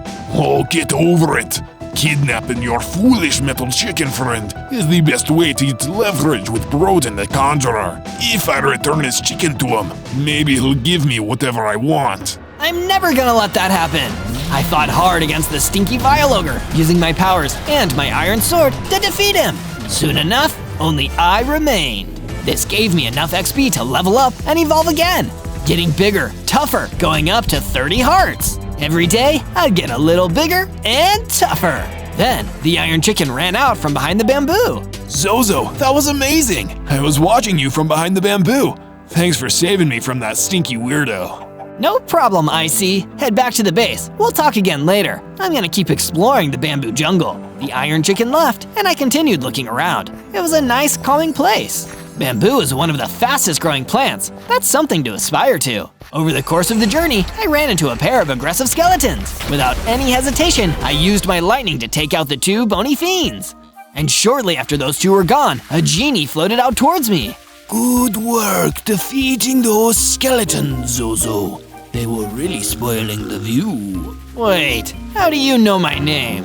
I know many things. I also know of your quest to defeat Broden the Conjurer. I may have some information that will help you along the way if you'll hear me out, little Pokemon. Of course, please, tell me more. A special food item. One that will give you the power you need to surpass the Conjurer. The Dynamax Candy. Dynamax Candy? But where can I find it? I'm afraid I've said too much already. Good luck, Zozo. May we meet again someday. And with that, the genie left, and I was left alone again. I need to find that Dynamax Candy somehow. From day 20 to day 22, I returned to my base to find some skeletons waiting for me. They must have been angry at me for taking out their skeleton buddies back in the bamboo jungles. The skeletons attacked, but now I was strong enough to pretty easily defeat them all. I returned to my room to relax. Iron Chicken came in to talk to me. You wanted to see me, Zozo? Yeah, I've had an idea for a statue, something we can build to help inspire us. I know just the thing. Iron Chicken was so eager to get started that he went off to begin while I was still resting. By the time I left my room to take a look, he'd already made some amazing progress. This looks incredible, Iron Chicken.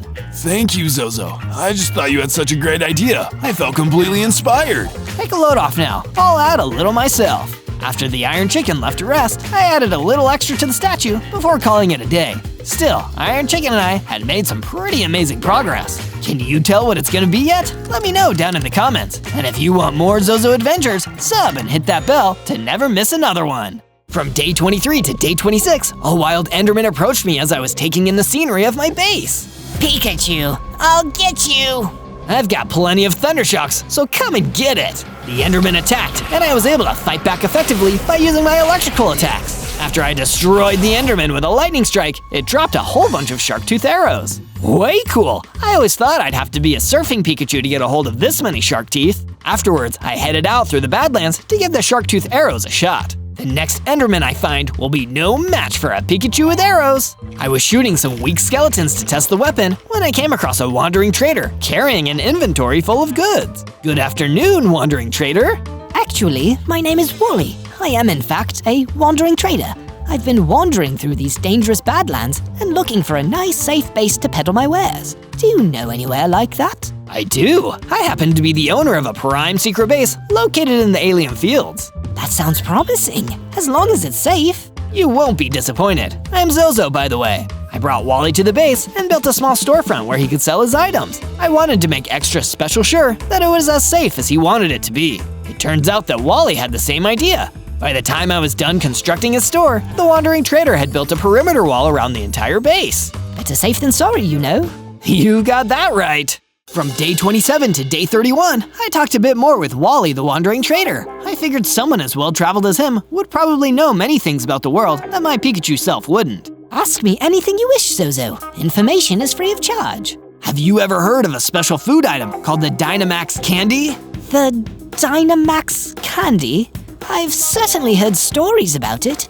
They say that whoever eats it gains the ability to grow into a gigantic version of themselves with unbelievable power. That sounds like exactly what I would need to turn the tables on Broden the Conjurer. Can you tell me where I can find it? I don't know exactly where it is, but there is a pixie in the bamboo jungle to the east who I heard the stories of the Dynamax Candy from. If you can find her, maybe she knows more. A bamboo jungle, huh?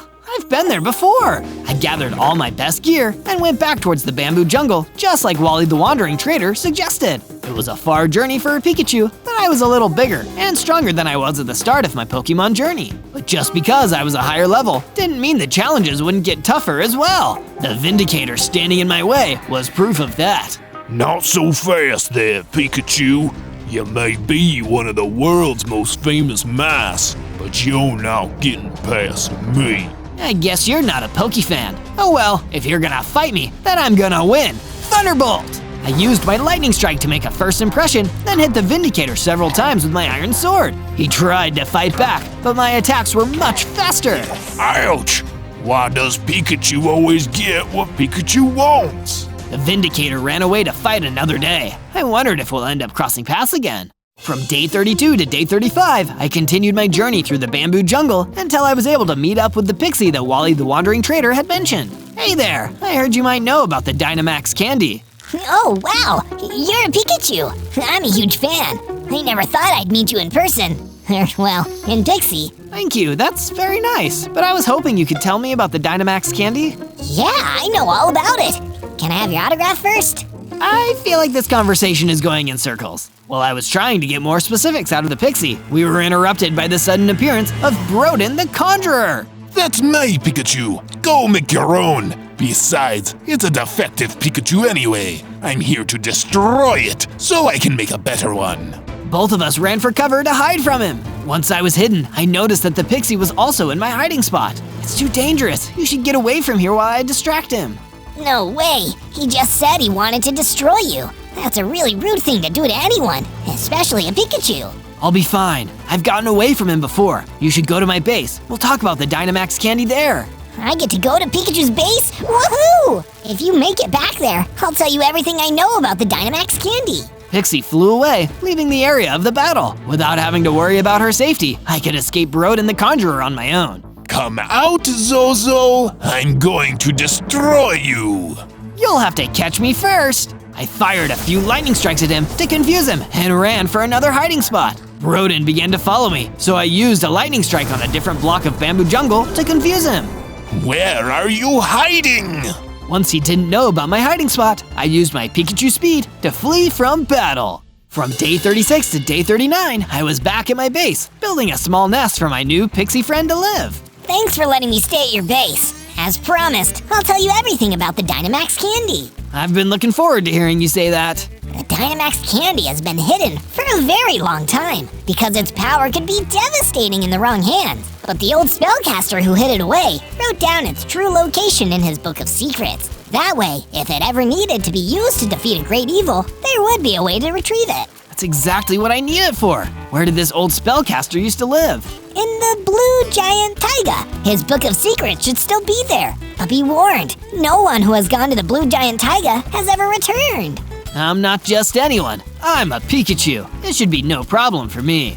By the way, I saw you were working on a statue, and I made some additions to it. I went and looked at the statue to see what they had added, and was very impressed by what I saw. That's some excellent building there, Pixie. I wanted to do what I could to make this the best Pikachu base ever. From day 40 to day 43, I went to visit the storefront of Wally the Wandering Trader that I built into my base. What's happening, Wally? Zozo, good to see you. I've actually heard of an intriguing rumor about a nearby cave.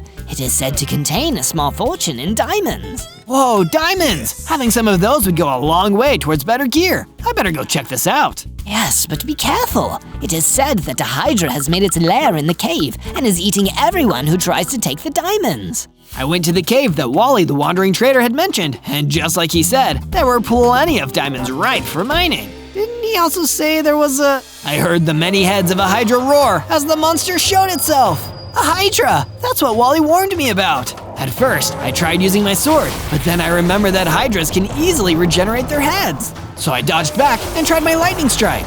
It was a tough fight, and I had to keep avoiding the Hydra's attacks, but I took the beast down and was able to claim the treasure inside the cave. I mined the diamonds and decided to give both my sword and pickaxe a long-awaited upgrade. Now I had a diamond sword and a diamond pickaxe. From day 44 to day 49, I arrived in the Blue Giant Taiga, the dangerous biome from which nobody was said to return. There's a first time for everything, though. I journeyed through the terrain until I encountered a Dread Scuttler. My speed was much higher, so I kept my distance and pelted it with shark-tooth arrows. Once the Dread Scuttler was weak enough, I used a lightning strike to finish it off. The mobs here are definitely tough. I'd better stay on guard. Oh, skeletons! No, have mercy! The voice was coming from a fiery hippogriff who was being chased by a band of evil-looking skeletons. I decided that I should help him out. Back off, you nasty skeletons! I'm a Pikachu with a diamond sword, and I'm not afraid to use it! It was no easy feat to defeat them all, but when I managed to win, the fiery hippogriff was really impressed with my strength in battle. Wow, I've never seen a Pikachu fight like that. I've actually never seen a Pikachu either. I'm Zozo. I was actually conjured here by the evil Broden, and I'm looking for a book of secrets here in the Blue Giant Taiga. Oh, I've heard of that. I was actually the old spellcaster's prized fiery hippogriff. We were as close as a trader and a Pokemon. Oh, that's awesome! Can you take me to the book? Sadly, it's been a long time since the old spellcaster was alive, and I've been chased around by the tundra's monsters ever since. I bet we can get closer to the book if we retrace my steps, though. From day 50 to day 53, I followed the fiery hippogriff as he led me deeper into the blue giant taiga in the hopes that we could find any of his old master's belongings that could lead us to the book. Hey, Zozo, if this goes well, do you think you could introduce me to Charizard? I've always wanted to meet him. I actually don't know any other Pokemon, even though I'm a Pikachu. But let's not worry about that now. I'm sure Charizard would be proud to know you. Oh, shucks. I sure hope so. A little later, the fiery hippogriff and I split up to cover more ground, and I ran into the Vindicator, who gave me some trouble at the bamboo forest. How many times do I need to teach you a lesson, Vindicator? There won't be a lesson. I'll be vindicated in the end, because I am a Vindicator. The only thing you are is going down! We battled, and I easily took him out using my diamond sword. I decided to continue searching the area of the blue giant taiga I was in, but with so much ground to cover, it felt like I was getting nowhere. If only the old spellcaster was here himself to tell me how to find his old stuff. Actually, I am! A ghost! Yes, I may be a ghost, but before that, I was the old spellcaster who hid the Dynamax candy. But you could just tell me directly where the Dynamax candy is hidden away. Oh, yeah. Well, the truth is, I kind of forgot where it was. Guess I'll have to keep looking for your book then. I guess so. But know this, young Pikachu, strength does not come from your size. It comes from the size of your strength. From day 54 to day 57, I returned to my base and found that all my friends had been expanding it with new sections since I was away. Wally had created a marketplace so that other merchants could sell things here in the future. Excellent market, Wally. You might start bringing in some trainers as customers. Thanks, Zozo. Consider yourself the company mascot. Never heard that one before. Next, I visited the Pixie, who had built a Pikachu fan club where all of my biggest fans can hang out. And I'm the club president. Afterwards, the Iron Chicken approached me with some not-so-good news. A Dreadghoul came by and did some damage to the base before we made our expansions, and he ran off with the diamond helmet that I crafted for you. I went out into the alien fields to hunt down that Dreadghoul and reclaim the diamond helmet that was stolen from my base. It wasn't that long until I found the mob, and with my lightning strikes I was able to destroy it without getting too close. When it went down, it dropped Iron Chicken's diamond helmet. It was a gift for me after all. I'm sure he'll let me keep it. From day 58 to day 62, I was woken up from a nap by Iron Chicken, who wanted to show me how the construction on the statue was progressing. Since we're not conjurers, everything we make takes hard work. And hard work pays off. The statue is looking fantastic so far. I walked around the statue to get a closer look and noticed to my shock that an Enderman was standing right there. What are you doing here? What else? I'm here to bring down this Pikachu base for our boss, Broden the Conjurer, and I'm gonna destroy you too. Just try it, Enderman. I zapped the Enderman with my lightning strikes, frying him up like a toasty puffin.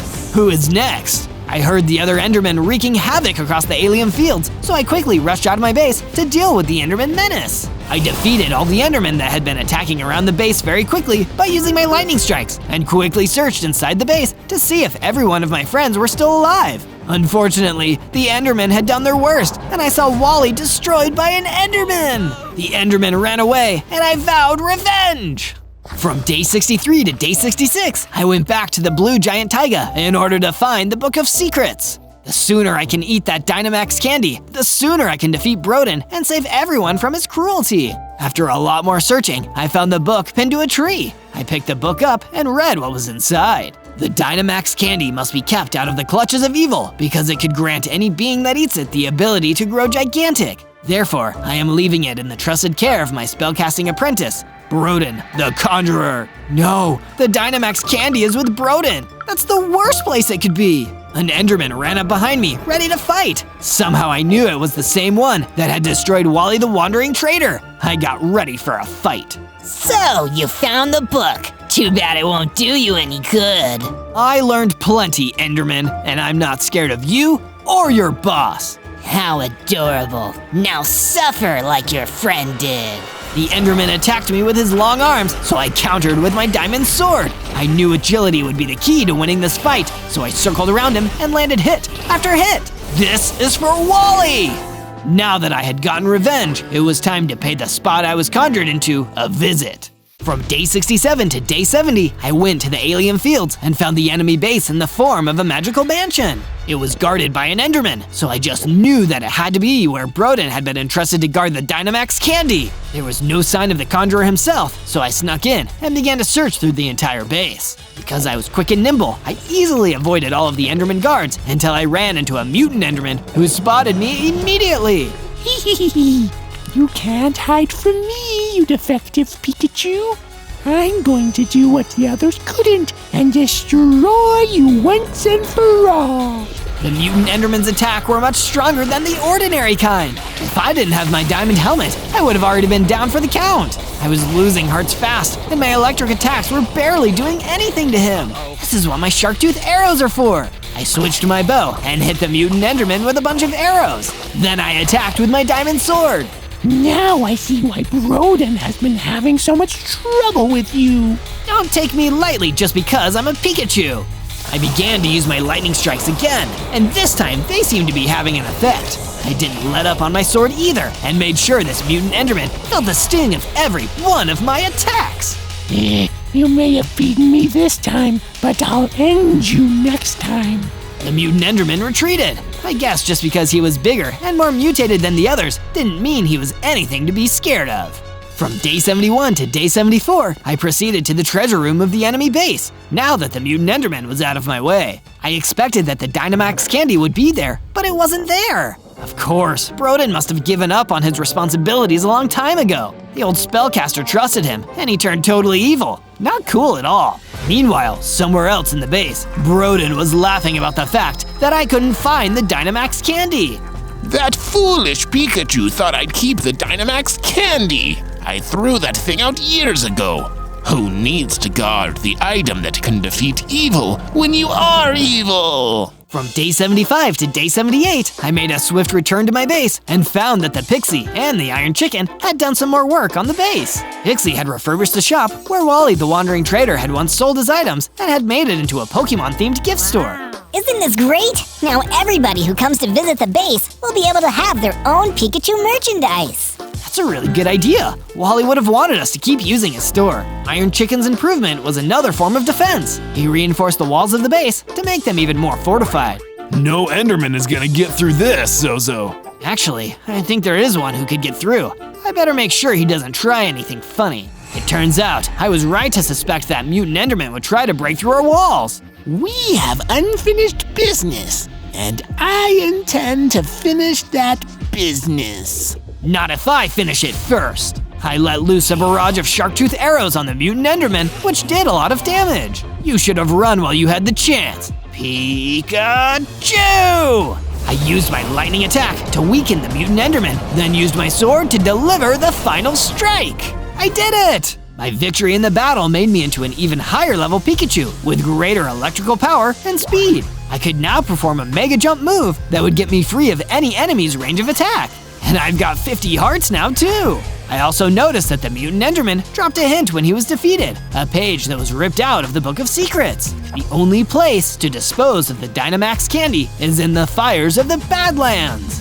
From day 79 to day 84, I went to the Badlands to follow the hint from the torn page. This place was where I first encountered Broden the Conjurer. Maybe the reason why he was here was to throw away the Dynamax candy so it could never be used against him. I didn't see anything that looked like the Dynamax candy, but I did notice a siren who was also scouting the area. Hey, are you looking for the Dynamax candy too? So, you figured me out. I heard something about Broden throwing away a powerful weapon here, and I want to grab it so I can get revenge on him. Don't tell me, you're another conjured being like me? You got that right. Broden wanted to have me to himself until he didn't. I'm sure you must know the same pain, Pikachu? I do! Maybe if we team up, we can take him down together! Sorry, but there's only one candy, and I've got a sweet tooth. The siren fired laser beams at me, and I knew that I had to fight back. I Mega jumped up and used the lightning strikes to weaken the foe before attacking with my diamond sword and winning. I didn't want to defeat you, Siren. You and I were the same. No, we're not. You're stronger. And because of that, I'm going to tell you that Broden probably took the Dynamax candy back to its rightful place. Why would he do that after he tried to destroy it? At first, I didn't know. I was just as confused as you were when I couldn't find it here. Back then, I saw how strong you were. You were the only thing Broden had conjured that might actually threaten him. So I'm sure he got the candy back in case he needs to use it on you. From day 85 to day 89, I returned to the Blue Giant Taiga and began to make my preparations to go face Broden the Conjurer at his base. I knew he'd be stronger than any of his minions, so I enlisted the help of the Fiery Hippogriff to get more information about Broden. Your former master used to train Broden in spellcasting. Is there anything you can tell me about why he might have gone evil? From what I can remember, the old spellcaster used to say that magic is for solving problems, not for making them. And I think Broden disagreed. So even though he conjured everything he wanted, he was really just making problems for himself? Pretty much. He always had second thoughts after he conjured something because nothing he made could ever be good enough. This was especially true when he made the Dynamax candy. Broden made the Dynamax candy? Yeah, I think he did. And it was the one thing he made that he couldn't destroy. But he won't use it either. So if I can eat it, I'll be able to crush him. Thanks for your help, Fiery. Good luck. Do what the old spellcaster couldn't and teach Broden a lesson. From day 90 to day 94, I went into the same cave where I found the diamonds so I could gather materials for my strongest gear yet. In the darkest depths of the cave, I found a chest that contained a netherite ingot. These will do the trick. I used a nearby smithing table and combined the netherite with my diamond sword to upgrade it to a netherite sword. This weapon will be the one I'll use to break through Broden's base defenses and take the Dynamax candy for myself. From day 95 to day 97, I visited my friends at the base to tell them that it was almost time for me to leave. First, I visited Pixie, who had been looking at the statue and thinking about how to upgrade it. Hey, Zozo! The statue is almost done, but it needs a Pikachu's touch to be complete. I've got you covered, Pixie. I went to the statue and did the remaining work that was needed. The full version was a statue of Ash Ketchum, Pikachu's trainer from the very beginning. When I looked at the statue, there was only one thought that echoed through my mind. I want to be the very best, like no one ever was. You already are the best in my eyes. Thanks, Pixie. I said goodbye to her, then went to go see how Iron Chicken was doing. Is it almost time to face off against Broden? You know it, buddy. On day 98, I was still talking with Iron Chicken about the upcoming battle with Broden the Conjurer. It felt like we had been through so much in this crazy world ever since we were conjured into it, and soon our troubles would be coming to an end. You're like a brother to me, Iron Chicken. I hope you know that. The same to you, Zozo. I say that we end this battle together as brothers. When you go to face Broden, I want to be there right by your side. Of course, you'll always be welcome on my adventures. And so will you when you watch me out there. Remember to subscribe and hit that notification bell so you can check out my other adventures. Don't forget to leave a comment about what I should do next. On day 99, Iron Chicken and I left the base and crossed the alien fields to arrive at Broden the Conjurer's magical lair. Are you ready for this, Iron Chicken? Let's do this, my brother in conjuration! I can't wait to defeat Broden once and for all. Yeah, we may have been brought into this world by a mean guy who didn't even want us, but we got to meet each other, and now we're a family. We entered the enemy compound and fought off some weak skeletons, which were effortlessly ground into bones by my netherite sword. No bones about it. Even Iron Chicken was able to take down a bunch of skeletons by himself. Zozo, I'm tough as iron, but I think you should continue on alone. All right, I'll make sure to end this, once and for all. On day 100, the last couple Endermen that Broden the Conjurer had left tried to stand in the way. Curse you, darn Pikachu! You've sent us blasting off again and again, but not this time! By now, my electrical attacks were very capable of roasting the Endermen without much difficulty, so I cleared a path for myself to keep moving. Before long, I had reached the room where the Dynamax candy was stored. There it was, sweet as candy. I had to have it. Time to Pikachu on this candy. I love puns. I gobbled up the candy and grew to gigantic size. I had become my mightiest form of all, Gigantamax Pikachu. I had 80 hearts and felt like my lightning was stronger than ever. Shortly after I ate the Dynamax candy, Broden entered the room. No! What have you done? You've gained the power of the Dynamax candy! I sure have. What now, Broden? How about this? He rushed towards me and dealt a heavy blow, but I was adamant to defeat him. So I countered with lightning strikes and brought my netherite sword into the fight with a vengeance. I conjured you into this world, and I can unconjure you! No, you don't, Broden. This Pikachu is a free Pokemon. I hit him with my sword and then delivered the final strike of Max Lightning, taking him out for good. Guess it's all Pika now. On day 1, I spawned in as a Pokemon Creeper. Creeper. Oh, thank goodness. I was worried for a second I'd only be able to say my own name. That takes some of the sting off being a baby with 5 hearts. I checked my inventory and found that I had a Pokedex guidebook. This would help me recognize all the other Pokemon I encountered. I looked at my surroundings. I was in some kind of forest. Not quite the Kanto region, but I could still explore. Further into the forest, among some tall grass, I discovered some more Creeper Pokemon, just like me. Creeper. Oh, I guess you guys aren't so talkative. That's fine. I'm sure I can find a trainer who will talk to me. But instead of a friendly Pokemon trainer, instead, a really scary bug-type Pokemon called a Deathworm popped out of the ground. Let's get out of here, guys! Creeper. We scattered off into the forest to avoid the Deathworm. I hid out behind some trees for the rest of the night. On day 2, I ventured out of my hiding spot, convinced that the Deathworm was gone. I hope I don't run into one of those again. Guess it isn't easy being a Creeper Pokemon, but at least I wasn't alone in being a Creeper Pokemon. While I was wandering around the Forgotten Forest, I found an evolved Creeper Pokemon. Oh wow, is that what I'm gonna look like when I evolve? I couldn't be more excited. Creeper. Well, even if I'm a baby Creeper Pokemon, at least I can talk. But I couldn't stand around for long. A deadly Fire-type Pokemon, the Cockatrice, came out of the trees and attacked. It breathed a jet of fire onto my new evolved Creeper friend, destroying him in an instant. And if it could do that to an evolved Creeper, I'd be in real trouble. I ran away as fast as I could. Later, I arrived in the lush red desert, far, far away from the Cockatrice and the Deathworm. Here, I could maybe build myself a home. Let's get building. I found some trees and knocked them down, collecting enough wood to make myself a wooden pickaxe and a wooden sword. These are pretty useless, but I guess everyone has got to start somewhere. With my extra wood, I started building my own wooden base to give me shelter from the elements. It felt nice to finally sleep indoors for once. On day 3, I went out to the meadows, wondering if I could beat some more Pokemon who wanted to come stay at my base. Instead, I found something even cooler, a Pokemon trainer. I ran over to him, so excited to finally have someone I could talk to. Hey, I'm Zozo. I'm a Creeper Pokemon. It's so cool to meet you. Oh wow, a Pokemon that can talk. You don't see that every day. I haven't seen a Pokemon trainer here yet either. Maybe we should team up.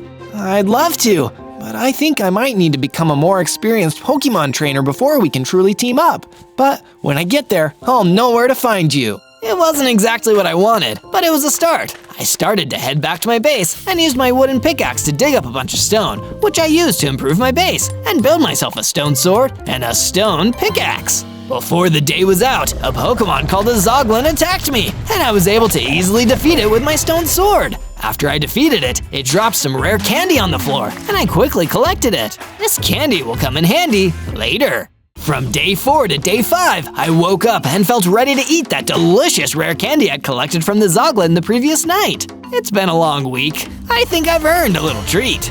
The second I ate the rare candy, I felt myself evolving and getting stronger. I got bigger. I now had 30 hearts and a brand new attack to use on enemy Pokemon, Fire Breath. Whoa, it looks like I'm a Fire-type Pokemon too! I spent the rest of the day in the Mojave Desert, which was even hotter than the one around my base. It was sandy everywhere, so I collected some sand blocks to use later. Then, I ran into a sandwich. Hey there, little Creeper Pokemon. I actually saw a few more of your kind not far from here. You should go see them. So I did. I searched around until I found a little group of Creeper Pokemon just like me. I was so happy. Creeper. Yeah, Creeper. How about you guys come and stay at my base? Us Creeper Pokemon should stick together for safety. We returned to my base in the lush red desert and found that a Wither was waiting outside. This wasn't good. Stand back, guys. I'll deal with this. I ran in and used my new Flame Breath to destroy the Wither. Being a Fire-type Pokemon was a lot of fun. From day 6 to day 8, I met up with the Pokemon trainer again, and we went exploring together, searching for some food. And not long after finding some, we went into a nearby underground cavern to do a little bit of mining. It's super dark in here. Don't worry, trainer, I can light the way. I breathed a jet of fire and led up our way, seeing some iron ore in the blocks beneath us. I grabbed my stone pickaxe and started mining until I collected some ore. We built a furnace in the underground cavern and used the ore to create an iron sword and an iron pickaxe. Now I'm stronger than I've ever been! With our new equipment in hand, we went to the oasis to relax and spent some time in the sun next to the nice cool water. But not everything was so peachy in the oasis. We were suddenly attacked by a giant monster known as the Hydra. Even with all my new equipment and my fire-breathing power, I couldn't hurt him at all. Get out of here, Zozo. I'll take care of him. You need to get to safety. So I did, because it was all I could do. My Pokemon trainer and the Hydra fought until, in the end, neither of them remained. No! I started heading back alone. I felt so terrible. I'd lost everything. But on the way back, I ran into a friendly Myrmex queen. Hello, little creeper Pokemon. Hey, sorry if I seem a little down right now. I just lost a friend of mine. Goodness, you can talk? That's incredible. I didn't know creeper Pokemon could talk. Me neither. I might be the only one. Well, if you lost your friend, perhaps I'll come stay with you. You shouldn't be alone on a night like this. I would love that, Myrmex Queen. The Myrmex Queen and I returned to my base, and I created a new room for her to stay in. It was nice to finally have someone to stay with me who could actually talk. From day 9 to day 10, I woke up to find someone waiting outside my base. It was a huge, scary-looking Dread Knight, and he was here for me. Who are you? I'm your worst nightmare. I'm the strongest Pokemon gym leader in the overworld, and that Hydra you and your friend destroyed, that was one of my prized Pokemon. It destroyed my friend, and it attacked us first, too. How could you blame us for what happened? Don't pity yourself. Not yet. When I'm done with you, you're gonna have something to really pity. Mark my words, you sad little creeper Pokemon. I'm going to get you. And then he was gone, leaving me confused and afraid, not knowing what would happen next. From day 11 to day 12, I was woken up by the Myrmex Queen. She seemed incredibly excited to see me. Zozo, I know that losing your friend was very hard for you, so I made you something that might help you process what happened. Come and see. I came out and saw what the Myrmex Queen had created, a memorial for the fallen Pokemon trainer, so we'd always be able to remember him. This is amazing, Myrmex Queen. Thank you. Let's go traveling together. We went out to the orchard, where I hoped I might be able to find some food that would make me stronger. Instead, we just found an angry siren who didn't want to have our company. Being attacked while just going on a walk really gets me fired up. I breathed fire on the siren, defeating it, and the Myrmex Queen and I continued searching for ways to get stronger. That's when we met a friendly troll, and I decided to ask him.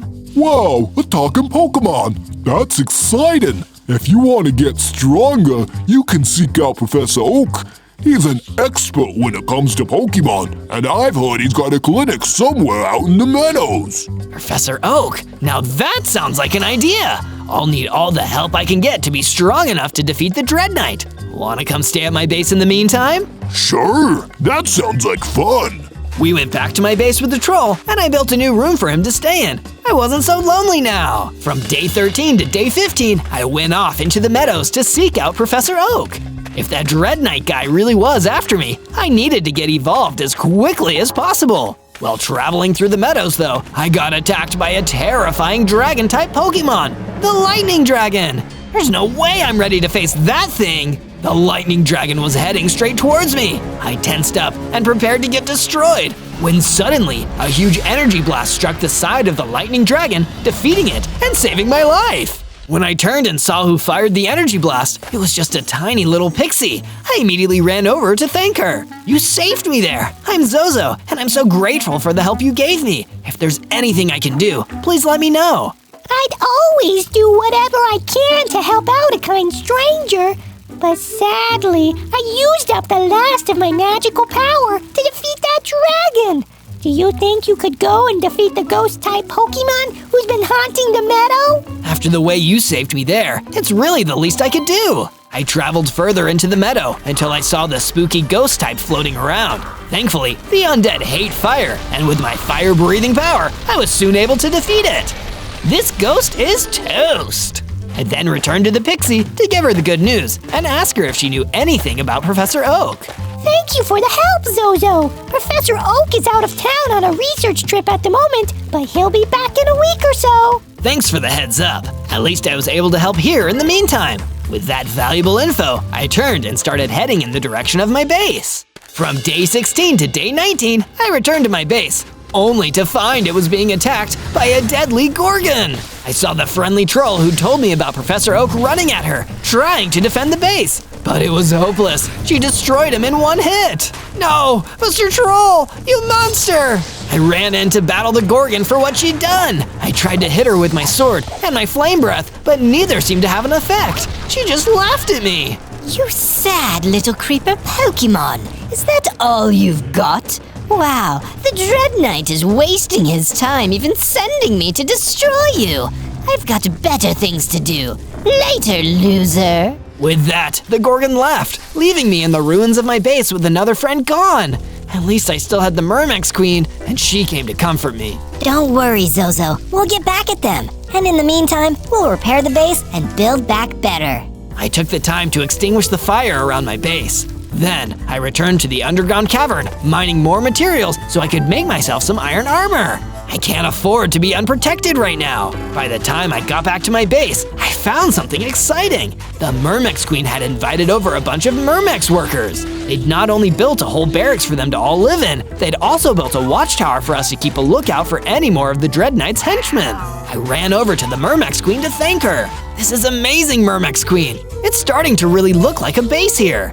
You know what would make it even more like a base? A super cool statue. That's an excellent idea. And in fact, I know exactly what to build. From day 20 to day 22, I was wandering around the prairie, looking for new friends and potentially new upgrades and gear. Instead, I found an angry Dread Scuttler. I really don't want to deal with this today. I defeated the Dread Scuttler with my iron sword and proceeded to collect a bunch of blocks that I could use to start building the statue. You'll never guess what it is. On my way back through the lush red desert to my base, I found a few sheep wandering around and decided to herd them back to my base. I built a paddock to house them all. This will be perfect for gathering wool for making banners. That's when the Mermex Queen came over to me with some good news. Hey Zozo, I got started on your statue, and I think it's coming along nicely. But it's gonna need those new materials you gathered next. I'll add them right away. I ran in and continued work on the statue, getting it just a little further along with the new materials I'd collected. Can you guess what it is yet? Let me know down in the comments. From day 23 to day 26, I returned to the meadow, hoping that this time I'd get a chance to speak with Professor Oak. He's gotta be back from his research trip by now. Just then, from out of the grass came an Enderman, a really dangerous Dark-type Pokemon. It swiped for me with its long arms, but I dodged and drew my sword. Prepare for battle! I used my Fire Breath attack to weaken the Enderman and finished it off with an Iron Sword strike. Before I could celebrate, 2 more Endermen jumped out and tried to pick up where the first one left off. I defeated them both with some difficulty. Not much later, I found a rare Ghost-type Pokemon known as a Ghast. Ghost types are weak against Dark types, so it must have been hiding from all the Endermen out here. Hey, Ghast, it would be safer if you came to live at my base. There are lots of friendly Bug-type Pokemon there now. No thanks, Creeper Pokemon. Let's ghost hunt alone. Then the Ghast vanished into thin air. I guess he was serious about being alone. I went back to searching, and soon I found a man in a lab coat standing in the meadow. Are you Professor Oak? Why yes, I am the famous Professor Oak, world-renowned Pokemon expert. And who might you be? I'm a creeper Pokemon, but I can talk. My friends call me Zozo. Well, I've certainly met talking Pokemon before, but it's always an ultra-rare occurrence. Where's your trainer anyway? That's the problem. I don't have one right now. I was hoping since you're a Pokemon expert, you could train me so I could become stronger. I don't see why not. I've been meaning to do more research on creeper Pokemon regardless. Let's get started. On day 27 to day 31, I trained with Professor Oak in order to increase the power of my moves in battle. I could definitely feel that my base stats were becoming stronger. You're not just an expert professor, you're an expert trainer. My work is almost done here, Zozo. You'll be a fighting machine after you complete the last challenge of your hyper training. If it means being strong enough to face the Dread Knight, I'll do whatever it takes. Very good answer. Now I will present you with your challenge. You must defeat a Wild Ravager. It is a fighting-type Pokemon known for its merciless attacks. It will be a formidable foe, but if you're ready and you believe in your training, you should be able to win. I won't let you down, Professor. Here are some super potions that might help you recover your hearts in the battle. Thanks! I went to where the Wild Ravager could be found and took on the Professor's challenge. Using everything I had learned so far on my journey, I battled the Ravager. It was a tough fight, and the Ravager's fighting moves were very strong. But I was strong now too, and I managed to hang in there and retaliate with some attacks of my own. I was down to low health, but I still managed to get the win. Good thing I had those super potions. From day 32 to day 35, I told Professor Oak that I had defeated the Ravager. He seemed very impressed with my progress. Very good, Zozo. You are one powerful creeper Pokemon now. Thanks, Professor. You really believed in me. And you believed in yourself too. That's half the battle. What's the other half, Professor? Battle. Now take this league badge to prove that you've got what it takes to be a champ in the making. All right! I decided to return home to base to tell the others the good news about my training. I had made it all the way back to the Mojave Desert when I saw the ghast from earlier, and they were in trouble. Help! Help! An evil gym leader is trying to capture me! Evil gym leader? That sounds like… Oh no, it is! The Dread Knight was here! I didn't expect that I'd run into him so soon. Stop running away, Ghast! I'm trying to add you to my Pokemon team! A spooky ghost type would make an excellent addition! The Dread Knight didn't see me yet. I could sneak up on him and attack. But what if I lost? I might have earned a league badge, but he was still a gym leader. For now, I have to retreat. Sorry, Ghast. If only you'd listened to me before. A little later, I was at the Oasis, still trying to find my way home, when I ran into a giant pig Pokemon, the Piglin Brute. No problem, pigs are usually normal type, so this should be a cinch. But it wasn't as easy as I expected. The Piglin Brute had so many hit points, and its attacks felt like critical hits. Oh no, am I too weak to fight this Pokemon too? I ran away from the battle and continued on for home where I thought I'd be safer. I couldn't believe that I was still so weak after all the training I did. From day 36 to day 39, I arrived home safe and sound, except the base wasn't safe or sound. It was being attacked by the Gorgon again. Oh no, last time I fought her, I barely did any damage. We meet again, Zozo. Have you come home so you can lose to me again? No way! If I don't step up and beat you now, the Myrmex Queen and all the others will be in danger. Suit yourself. I'm going to enjoy this. We began to battle, and once again, my fire breath and sword attacks were not very effective. And that's when it hit me. Gorgon must be a rock type, and that's why she has such high defenses. But there's one way to deal with rock types, a fighting type attack like Rock Smash. I unequipped my sword and attacked with my fists like a fighting type. Somehow, it actually damaged her. What? I'm hit? Enjoy your victory while you can. You still aren't worth the trouble. Gorgon left the base. I guess my training with Oak did pay off. The Myrmex Queen approached me, looking proud.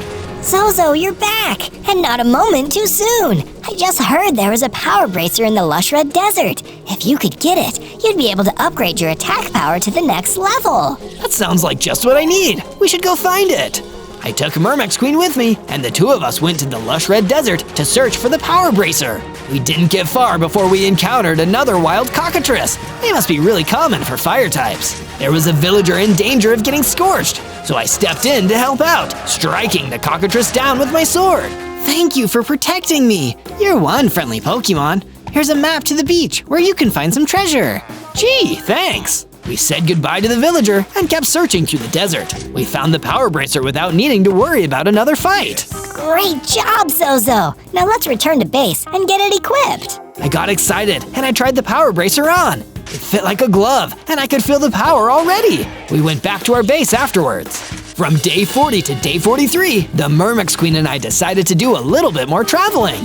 That villager we saved the other day had told us about a beach where we could get treasure, and that sounded just too good to pass up.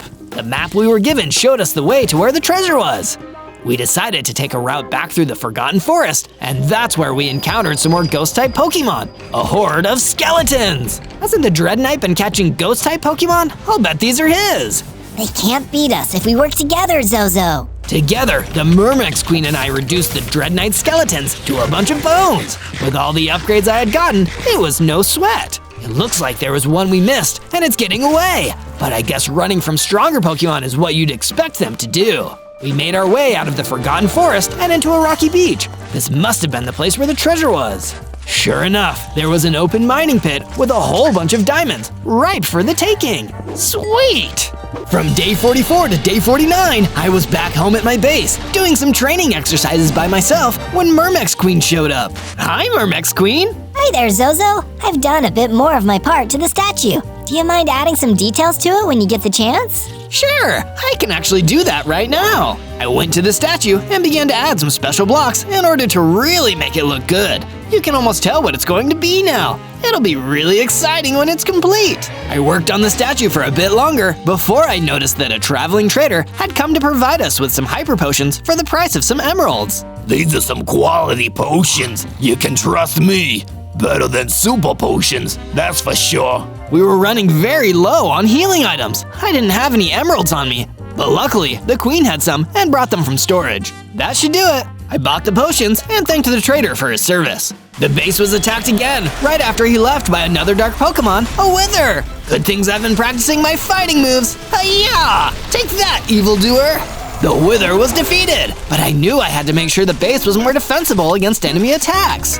So I went and built a perimeter wall that would make it way more difficult for intruders to get in. From day 50 to day 53, I was collecting more supplies in a nearby prairie when one of the Mermex workers from the base came and found me. He told me that the Mermex Queen had been captured by a Pokemon trainer. Probably not a very nice one either. The Mermex Queen was a good friend to me, so I knew that I had to go search for her. But I also knew that I would need some help. I decided to go talk to the smartest person I knew, Professor Oak. He was an expert in all things Pokemon, and he might know what kind of trainer I'm looking for too. Fortunately, he happened to be close by and researching the local Pokemon. Professor, please, I need your help. What seems to be the trouble, Zozo? The Mermex Queen was captured by a Pokemon trainer, and I need to find her.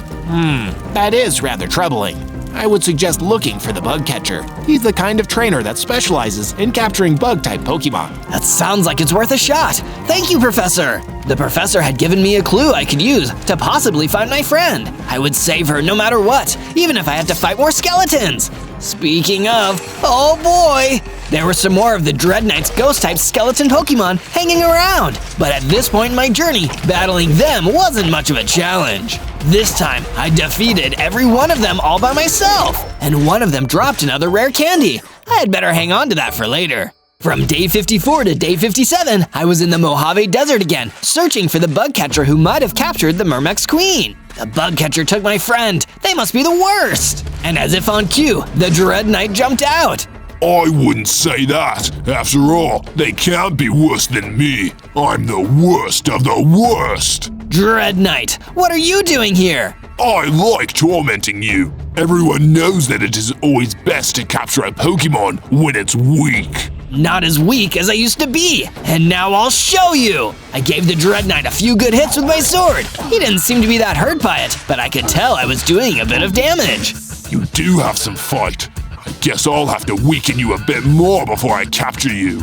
He countered with a strong attack that took off half of my hearts. I wasn't going to defeat him at this rate, but at least I had put a scratch on him. Time to run away! I escaped from the Dread Knight and definitely didn't want to have another fight so soon. Fortunately, I found the same friendly villager who told me about the treasure. Have you seen a bug catcher anywhere? Now that you mention it, I think he was in the prairie not too long ago. Try over there. Thanks. I went to the prairie, but I didn't find the bug catcher or the Mermex Queen. I did find a bug catching net on the ground and one of the Mermex Queen's eggs. Oh no, it's true. The bug catcher has captured my friend. I wanted to go after him, but there was no sign of which way he went or where he might be now. From day 58 to day 62, I returned to my base, frustrated by the lack of leads when it came to rescuing the Mermex Queen. The Mermex workers were worried sick about their queen. I had to set a good example, so I went mining for some stronger materials. I found more diamonds, and with these and the treasure I found on the beach,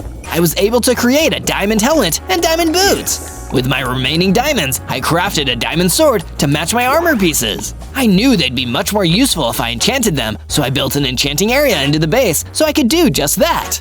These diamond armor pieces will really boost my defense stats.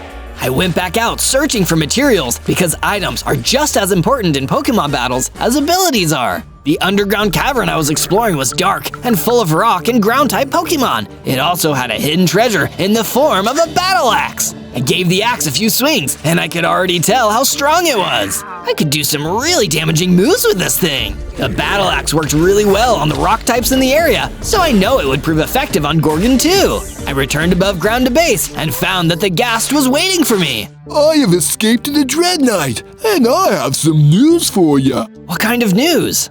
I've heard that the Bugcatcher is trying to become stronger so he can fight the Dreadnought. He's trying on the coast right now. That actually helps. You're welcome to haunt the base. I'll be back later to help you settle in. For now, I'm gonna go save the Queen. From day 63 to day 66, I gathered my strongest equipment and items and prepared to leave. While I was still there, Professor Oak showed up. Hello, Zozo. Take this charged coal. You'll know when the right time to use this is. Thanks, Professor. I might be gone for a while, so watch the base for me until I get back. I headed off in the direction of where the Bugcatcher was training. Like most Pokemon trainers, Bugcatcher seemed to move around a lot. Hopefully, I would reach where he was before he moved on to a new region. I didn't stick around too long in any of the places I went before, but I did encounter a Wither. Let's try out that charcoal. The charcoal made my fire attack stronger, and I was able to wipe out the Wither in a single fire attack. Wow, Zozo! That was an impressive fire-type attack. Do you think you could help me light up the fireplace in my house?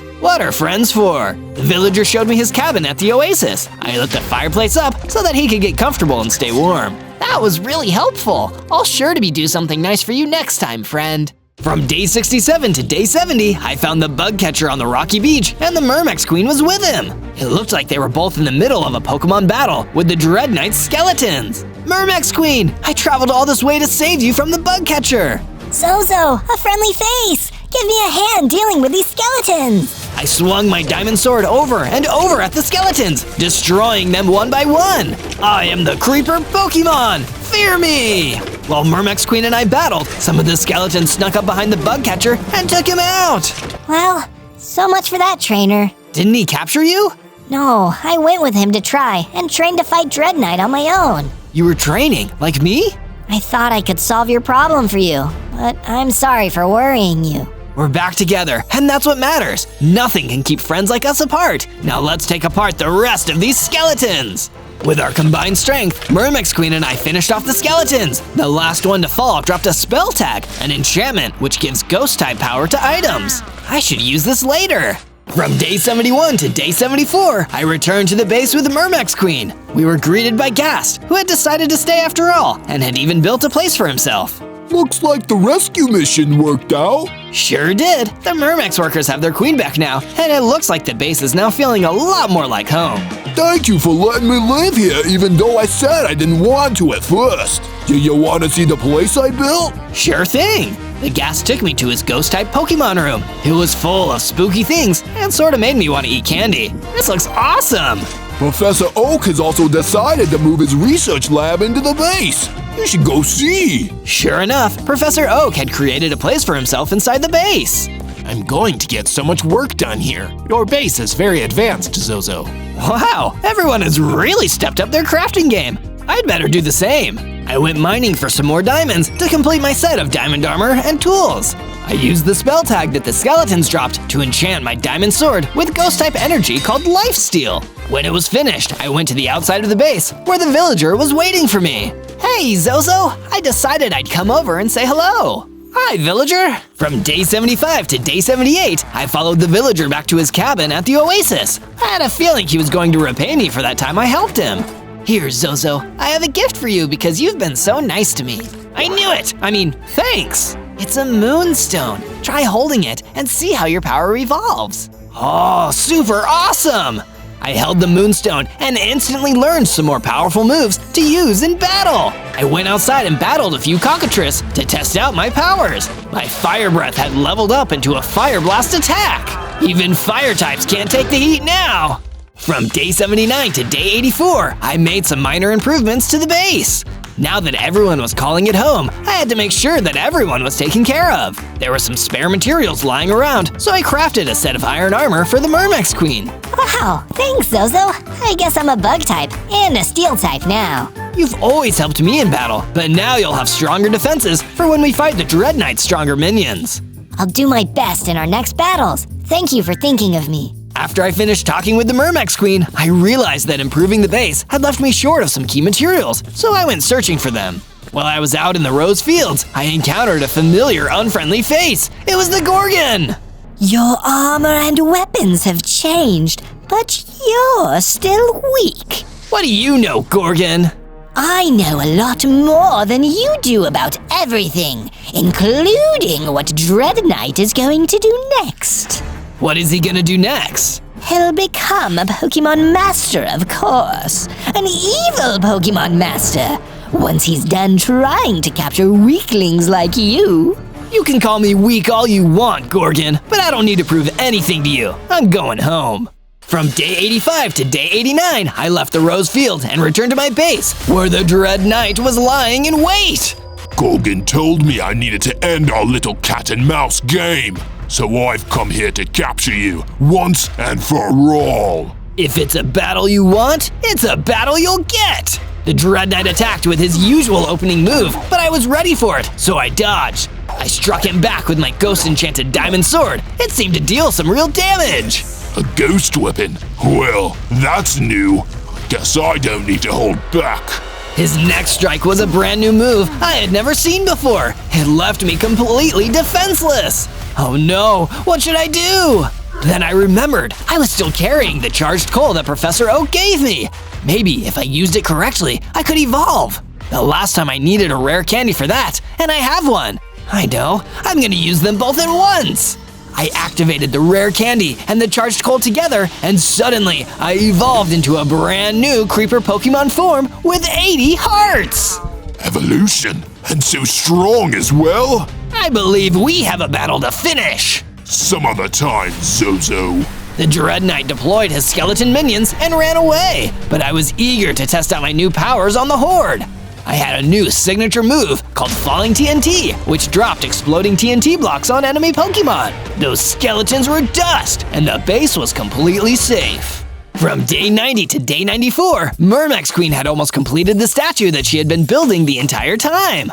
Wow, it's amazing, Mermex Queen! It'll be even more amazing after you add the finishing touches. I have confidence that you'll make this statue look as incredible as I know it will. No pressure.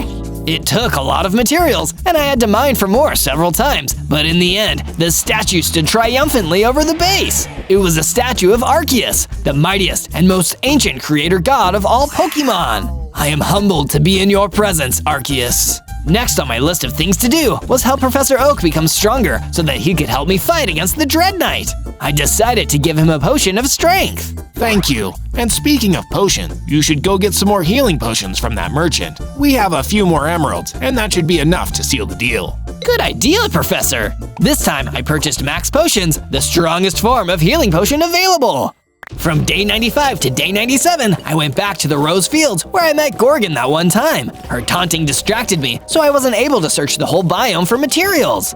Uh-oh, it looks like some other ghost types are here. Zombie Pokemon! There were zombies everywhere! But because ghost types were actually weak against other ghost type attacks, my ghostly diamond sword was the perfect weapon to thin them out. That's right, shamble away! I continued to use ghost type attacks on the ones that got into melee range and used my falling TNT attacks to reduce their numbers. Eventually, I had defeated or driven away all the zombies in the Rose Field. When the battle was over, I noticed there was a special sword stuck into a stone. It was a netherite sword, and it was charged with even more ghostly power than my diamond sword. Oh, this is just what I was looking for. I took the sword with me and began to walk home to my base. On day 98, I was confronted by Gorgon just outside of my base. This stops now, Creeper Pokemon Zozo. You have gone from a minor annoyance to the one thing that is stopping Dread Knight from becoming a Pokemon Master. I'm going to end you here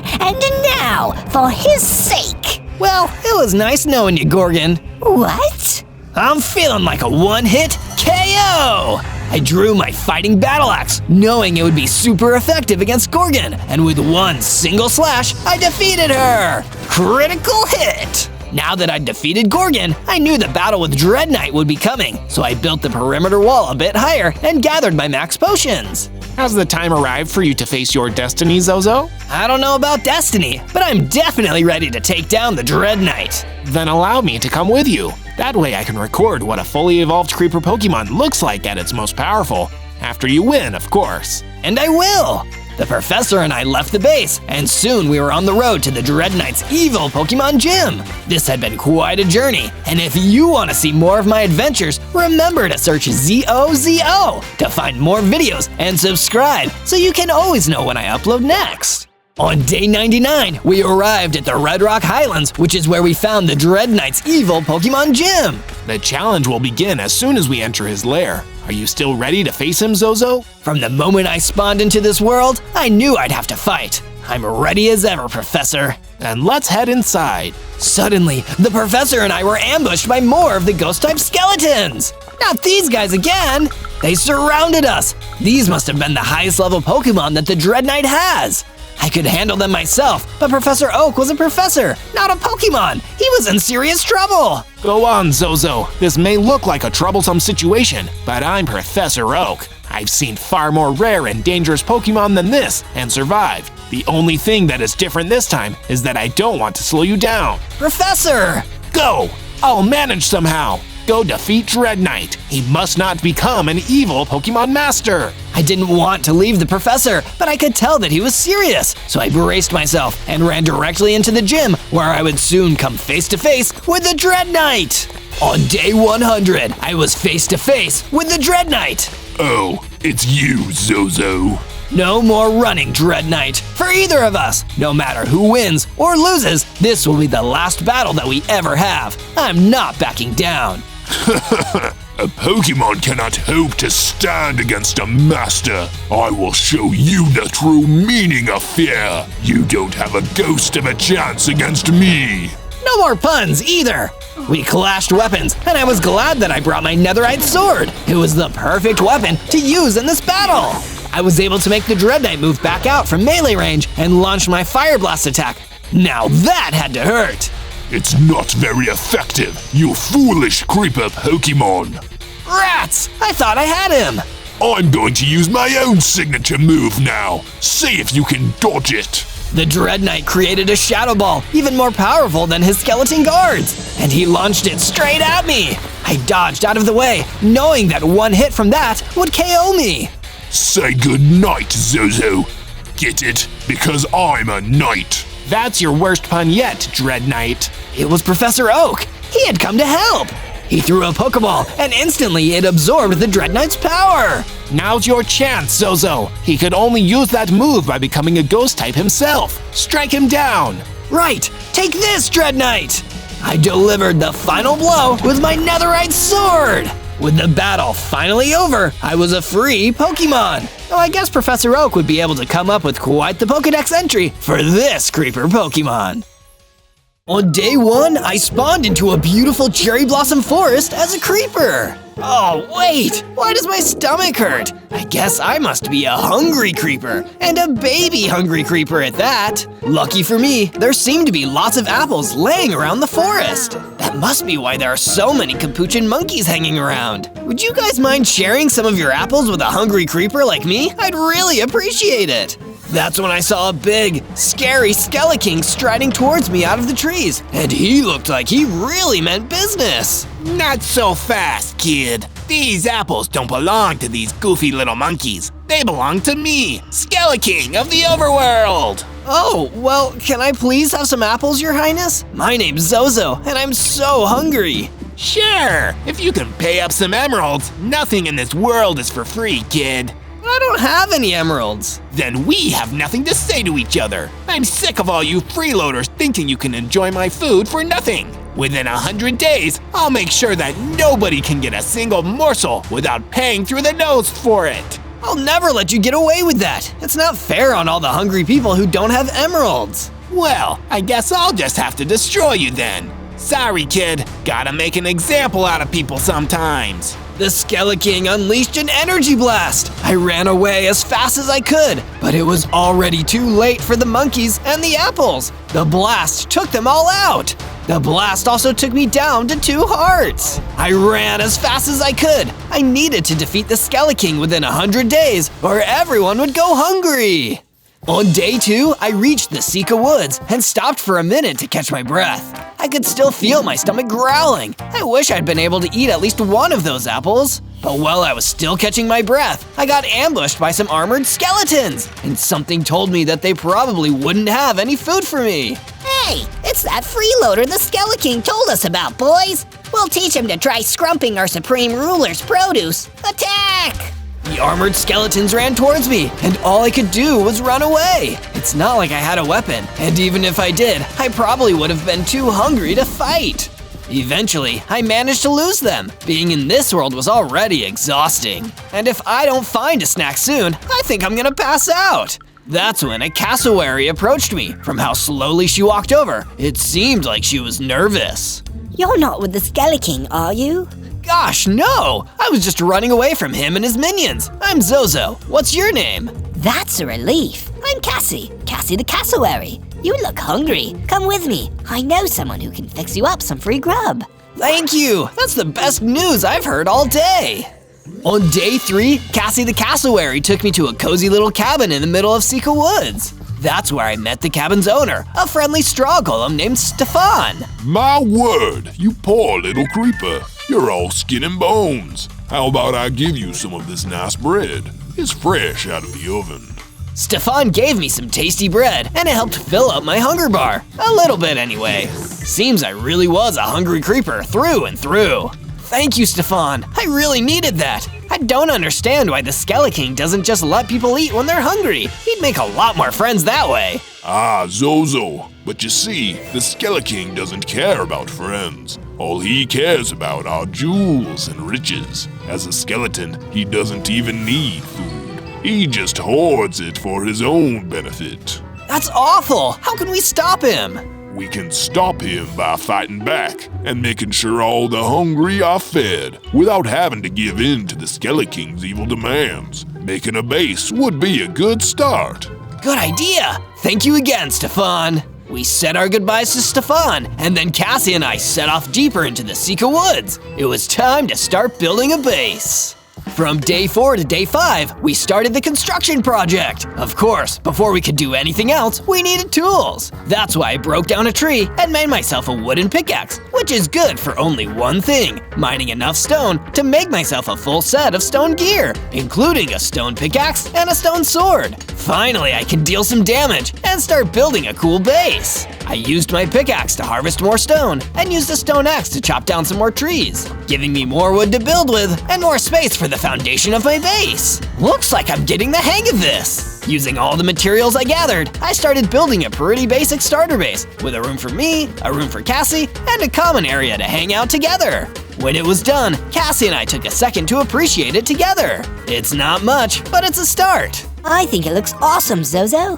But as you can probably expect, all this building worked up a real hunger. I did some more exploring until I found myself some delicious carrots to eat. What's up, Doc? And as soon as I ate the carrots, something amazing happened. I leveled up, getting bigger, stronger, and getting 9 hearts. Looks like I power up by eating. That must be why I'm so hungry. From day 6 to day 8, I decided I needed a change of scenery and traveled out to the Mojave Desert to search for more food. Suddenly, some text appeared. It was my stomach. You have generated 1 gunpowder? Well, would you look at that? I now actually have 1 gunpowder in my inventory. I guess it makes sense. I am a creeper after all. I explored for a bit until I was surrounded with hot desert sand all around. Las Vegas should be around here somewhere, and I've heard they have amazing all-you-can-eat buffets. I'm sure my stomach would like that. But I never found Las Vegas or any buffets. Instead, I found a little goblin named Goblo running towards me in a panic. Stranger, you have to help me. I'm being chased by a desert mummy. Oh no, don't worry, Goblo. Zozo's the name, and helping people is my game. Stand back! I charged in, leaving Goblo behind, while I searched for the desert mummy. It didn't take long for me to find him. He was running around the desert, trying to find Goblo. Instead, he found me. Let's battle, mummy. You should at least be picking on someone my size. the desert mummy attacked. He was one tough cookie, but thankfully, with my stone sword, I was able to get the edge. He dropped a cookie. Well, don't mind if I do. When the desert mummy was defeated, I returned to Goblo. Thank you, Zozo. You're a lifesaver. No problem, Goblo. Why was that desert mummy chasing you in the first place? Because I owed his boss, the skeleton jackal, some money. When he finds out you defeated the desert mummy, he'll probably just send another. Then we better go have a chat with this skeleton jackal personally. And I'm gonna need to break for lunch. From day 9 to day 10, I followed Goblo into the Red Rock Mountains, where he told me the skeleton jackal was waiting. You hang back, Goblo. I'll take care of this guy myself, then come back. Yeah, okay, Zozo. Here, take this slingshot. Maybe you can fling some stuff at the skeleton jackal. I wish you luck. I kept going until I found the skeleton jackal waiting for me. If you're not gonna forgive Goblo's debt, then I guess we're gonna have to fight. I loaded my slingshot with gunpowder and flinged it at him. To my disappointment, nothing happened. Oh well, I guess a good old stone sword will have to do. I charged in with my stone sword, expecting this to be an easy fight, like my battle with the desert mummy. But I was so wrong. It seemed like my attacks were barely doing any damage to the skeleton jackal. He was just too fast and strong. And to make things worse, he started throwing his javelins at me. Ouch, that hurts. I needed to get out of there. So I just turned and ran. I ran until the skeleton jackal was out of sight, then made my way back to Goblo, feeling hungry and ashamed. I'm so sorry, Goblo. I don't think I'm strong enough to take on the skeleton jackal yet. How about you come to my base to lay low? We'll figure something out. Yeah, that sounds like a good idea, Zozo. Thank you for helping me. From day 11 to day 12, I returned to my base with Goblo. Seeing as only Cassie and I had bedrooms at the moment, I needed to expand my base. I started adding a whole new room for Goblo to sleep in, connected to the common area. After building the room, I furnished it with a bed so Goblo could finally relax. How do you like your new room, Goblo? Yeah, it's amazing. Thank you, Zozo. I feel safe from the skeleton jackal and his goons here. Great. Hopefully it'll keep us safe from the Skeleking and his goons, too. Oh no, the Skeleking. He's like 100 times worse than the skeleton jackal. I've heard his troops have been going to anywhere that can produce and store food and trying to take it all over. But why? Almost everyone needs food, Zozo. So whoever controls the food controls the world. Then we better start producing and storing our own food, just to be safe. With that idea in mind, I started adding a new room to the base, just for storage. Once I built the room, I installed a few chests so we could store as much as possible. I also started mining around my base, finding some iron ore deposits that I could later smelt into ingots. But I was still hungry, and I couldn't just eat iron. So I started adding another new feature to my base, a little chicken farm, filled with some chickens I found around the Sika Woods. The chickens would lay eggs and give me a steady supply of ingredients for cooking projects. My mouth is watering just thinking about it. From day 13 to day 15, I returned to my base and decided to have a much-needed chat with Cassie the cassowary. Cassie, I need your advice. How do you think I should go about getting strong enough to take on the Skeleking? Well, you told me that eating helps you grow and level up. Maybe you need to venture out further and try more exciting foods. The tropical rainforest might have what you're after. That's an amazing idea, Cassie! I took her advice and traveled out to the tropical rainforest. The journey actually made me even hungrier, but lucky for me, I was able to find some sweet berries that reduced my hunger a little bit. But this was immediately followed by a sudden ambush from the Spider Queen. Well, if it isn't Zozo, the hungry creeper. I expected you to be bigger. I'm working on it. It doesn't matter. The Skeleking sent me to eliminate you. And believe me, no matter how hungry you are, I'm hungrier. The Spider Queen will eat you alive. Without another word, the Spider Queen attacked me. It was a tough battle, but lucky for me, I was able to hold my own and turn the tables on the evil Spider Queen. When she was defeated, she dropped some cotton candy onto the ground. That is sweet! Get it? Because it's candy? Sorry, that is a bad joke. I ate the cotton candy and immediately felt myself growing again, just like Cassie had told me. I was bigger, stronger, and now I had 14 hearts. From day 16 to day 19, needing a break from all the dense woods and forests, I decided to take a stroll through the beautiful rose fields. While exploring, I got hungry and decided to eat some bread from Stefan the Straw Golem that I'd kept in my inventory. When you're going on a long journey, you should always bring snacks, especially when you're a hungry creeper. A little less hungry now, I continued my search through the rose fields until I found a mysterious old chest just sitting around in the middle of the field. Oh, I wonder what's inside. I took a peek and found a book titled Mysteries of the Weeping Witch Forest. Most of the pages were blank, but one of them had the words, "A man who once walked the Weeping Witch Forest with evil thoughts, found his mind and body twisted, always desiring but never hungry, forever unsatisfied, a creature less than human." Wait, that sounds a lot like the Skeleking! Does this mean he has something to do with the Weeping Witch Forest? Before I could finish my thought, a bunch of armored skeletons turned up, looking for a fight. Look, we found the freeloader again. Let's destroy him for good this time. Maybe the Skeleking will give us a raise. The armored skeletons attacked me, but I wasn't a little baby hungry creeper anymore. With my new size, skills, and my stone sword, I was able to defeat every last one of them. Seems like all my hard work is paying off. Now I'm hungry again though, running out of food, fast. From day 20 to day 22, I continued through the rose fields. I found a few spiders along the way, but after defeating the Spider Queen, they were nothing. I think I've earned myself some upgraded equipment after all this. I continued mining into the ground until I found some more iron ore. I then built myself a little furnace out in the field to smelt the ore into ingots, then turned the ingots into a full set of iron gear. First and foremost, an iron sword and an iron pickaxe. I think I'm finally strong enough to settle an old score now. With Goblo's debts in mind and my hunger nagging at me again, I made my journey back to the Red Rock Mountains, where the skeleton jackal was once again waiting for me. Ready for a rematch, friendo? The skeleton jackal attacked, but this time I was a lot bigger, stronger, and faster than before, and I had way better weapons. It didn't take me long to defeat the monster, and in doing so, clear all of Goblo's debts. It feels good to help. Now if only it made me less hungry. While I was feeling sorry for myself, the Skeleking himself suddenly appeared, walking right up to me. With him there, I certainly didn't feel as confident as I did before. Been enjoying all the free snacks, you sad little mooch? You've been eating on borrowed time, Zozo. You owe me, and I always collect on what I'm owed. I don't understand you, Skeleking. I read that you were a person once, before you lost your humanity. Why do you want all this money if you don't even need to buy food with it?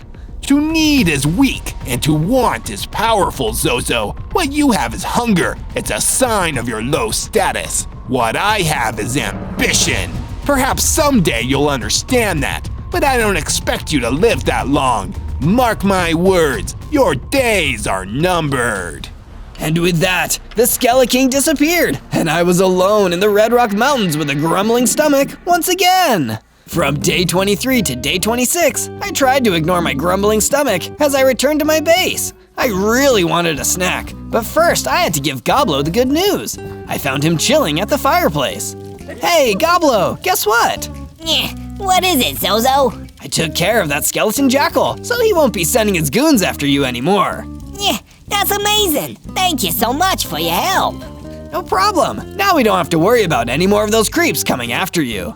Next, I decided to gather materials that would help me improve my base.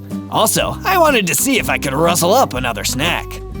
Some stone blocks. I can use these to build a stone wall around the base and keep the bad guys out. I gathered the stone, as well as some coal which I unearthed, and got to work building a wall around my base. That looks great! Super secure. But I want to make sure I can see what's going on out here while I'm inside. I know, I'll add some windows. After carrying all that stone, putting in a few windows was a snap. Phew, that really made me work up an appetite. I wandered out into the woods to see what I could find, and suddenly I spotted a tree filled with what I like to call yellow gold. Bananas! This is the best day I've had so far. I picked up as many bananas as I could find and made sure to eat a few to help fill up my rumbling stomach. After that, I could think much more clearly. As much as I wanted to eat all the bananas, I realized I could use some of them to help upgrade one of my weapons. I know, I'll fuse these with my sword and make a banana sword. No, a banana katana. Hey, that's pretty good. Maybe once the Skeleking is defeated, I'll get into comedy. It tastes delicious. I just gotta make sure I don't cut my tongue while eating my katana. From day 27 to day 31, I was getting restless hanging around the base. Having no more bananas to eat, it was time to head out and explore a new area to see what snacks I could find. My journey took me all the way out to the ice spikes. I wish I'd worn a coat, but I've got my sense of adventure to keep me warm. Plus, it was pretty hard to focus on being cold when I was so hungry. As I was walking, I came across some diamonds. Whoa, I can't believe these are out here. I'll grab them and take them home with me. Then, I saw something amongst the ice in the bushes and rushed toward it. Maybe it's something I can eat. But as I got closer, I realized it was just a mungus. Oh, sorry to bother you. No bother at all. I was hoping someone would come along to help me.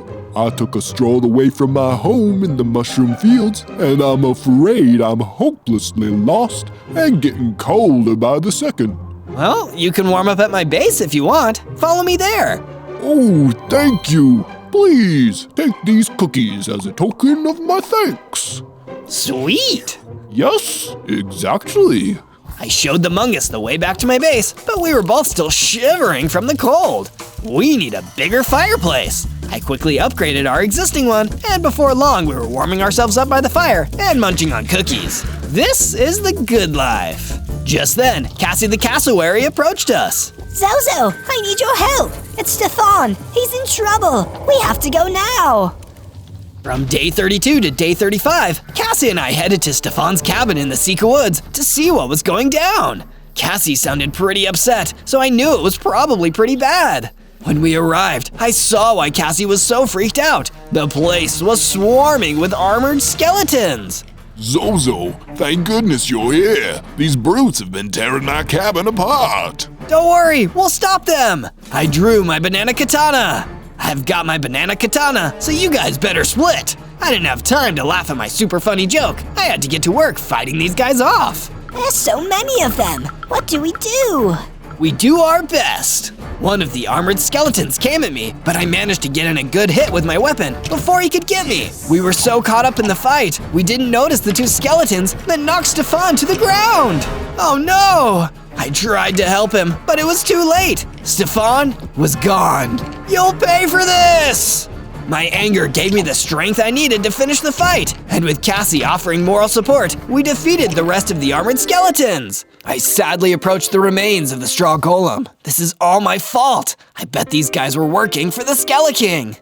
It's not your fault, Zozo. It's the bad guys who should be blamed. You're right, Cassie. I need to focus on what matters, stopping the Skeleking from taking everyone's food. Speaking of food, I'm getting hungry again. I explored the golem's house for some food, but instead found a crafting table with items placed on top. Of course, it's the crafting recipe for TNT. I bet shooting TNT with my slingshot will work way better than shooting with gunpowder. From day 36 to day 39, I set off in search of something else to eat. Cassie and I split up so we could cover more ground. I also needed to keep looking for additional ways to defeat the Skeleking, but I was pretty sure I could do both at the same time. I couldn't help it. I was just a very hungry creeper. Cassie told me she heard there was food in the Badlands, so that was where I decided to go. But I didn't see any snacks anywhere, just rocks, sand, cacti, and other non-food plants. Aw man, nothing to eat here. As I was talking to myself, a coyote came up to me. He told me that he needed help finding aloe vera to treat his sunburns. He had spent too much time in the sun without applying sunscreen, and now he had sunburns all over his skin. Sure, I'll help you. Maybe if I found it quick enough, he'd give me a snack in return. No, I shouldn't think that. You shouldn't do good deeds just in case someone gives you a gift. You should do them just because it's good to be kind and help others. I spotted the aloe plant, but when I ran over to pick it up, someone jumped out from behind a rock. I am the Desert Lord. Dessert Lord? What kind of desserts do you have? Not dessert, you fool! Desert! This is my domain, and everything in it belongs to me, including that aloe plant. Begone! No can do, buddy. That aloe is required by someone else. Then you must duel me for it. Works for me. I ran toward the Desert Lord and fought him with my banana katana. The duel didn't take very long because my katana broke. What was I thinking? It's made from bananas. Of course the durability is non-existent. I used my axe instead, before he fell down and gave up. Then I grabbed the Zimbabwe aloe saplings and took them back to the coyote. He didn't have any snacks for me, but that was okay. It was still nice to help out. Before I left the Badlands, I made sure to stock up on some sand so I can craft more TNT when I get home. From day 40 to day 43, I returned to my base to check things out. This place is missing something. I know, we need some banners and some bookcases. I quickly got to work adding them. When I was done, I took a look at my new and improved base. Much better. That's when Goblo approached me. Zozo, could I ask for a favor? Sure thing, Goblo. What's up? I'm pretty lonely here without any other goblins. Think I could invite some of my gob friends to stay with us for a while? Sure, let me just make them some rooms. I added some extra rooms to the base so Goblo's buddies would have somewhere to stay. It was starting to look like a hotel. All done, go ahead and invite your friends. While Goblo and the Gobs settled in, I crafted as much TNT as I could. I have enough gunpowder for only 3? Come on, Stomach, you can do better than that. Start making more gunpowder. At least I could craft myself a diamond sword to replace the good old banana katana. My thoughts turned to food again, but my thoughts were interrupted by one of my latest guests, the Mungus, coming over to me with a quest. Hey, Zozo, I have a quest for you. Sure, what is it? I need you to go to the underground mine for me. There is an Anubis there who has been terrorizing my family and keeping them from mining there. I don't like bullies. You've got it, Mungus. I'll make sure he leaves your family alone. From day 44 to day 49, I traveled to the location of the underground mine to look for that Anubis who was giving Mungus so much trouble. I spotted a crane in the distance. This must be it. It was an entire mining site. I headed down into the mine and started to look around. I have to admit, I was also kind of hoping I'd find something to eat too, but the chests there were filled with rubbish. Mostly I was focused on my quest, but I'll never turn down a snack. I ventured deeper, but I didn't see Anubis anywhere. But what I did see was the Skeleking lurking in the mine. Hey, you've gotten bigger since I last saw you. What did I tell you before, Zozo? No more free snacks. This is the end of that line, kid. You're toast, and you'll never eat toast again without paying me for it first. You're terrible. You let your greed consume everything you do, and then you act like we're all greedy for wanting the smallest things. It's not fair. Life isn't fair. You're either a winner or a loser. Get used to it. And speaking of losing, get ready to lose a fight with one of my best minions. Ha ha ha ha ha! He let out an evil laugh, then ran out of the mine, leaving a terrifying ghost miner behind. I had to be brave, even if I was scared. Whatever, I ain't afraid of no ghost. But when he rushed at me, I could tell he was really strong, and this wasn't going to be an easy fight.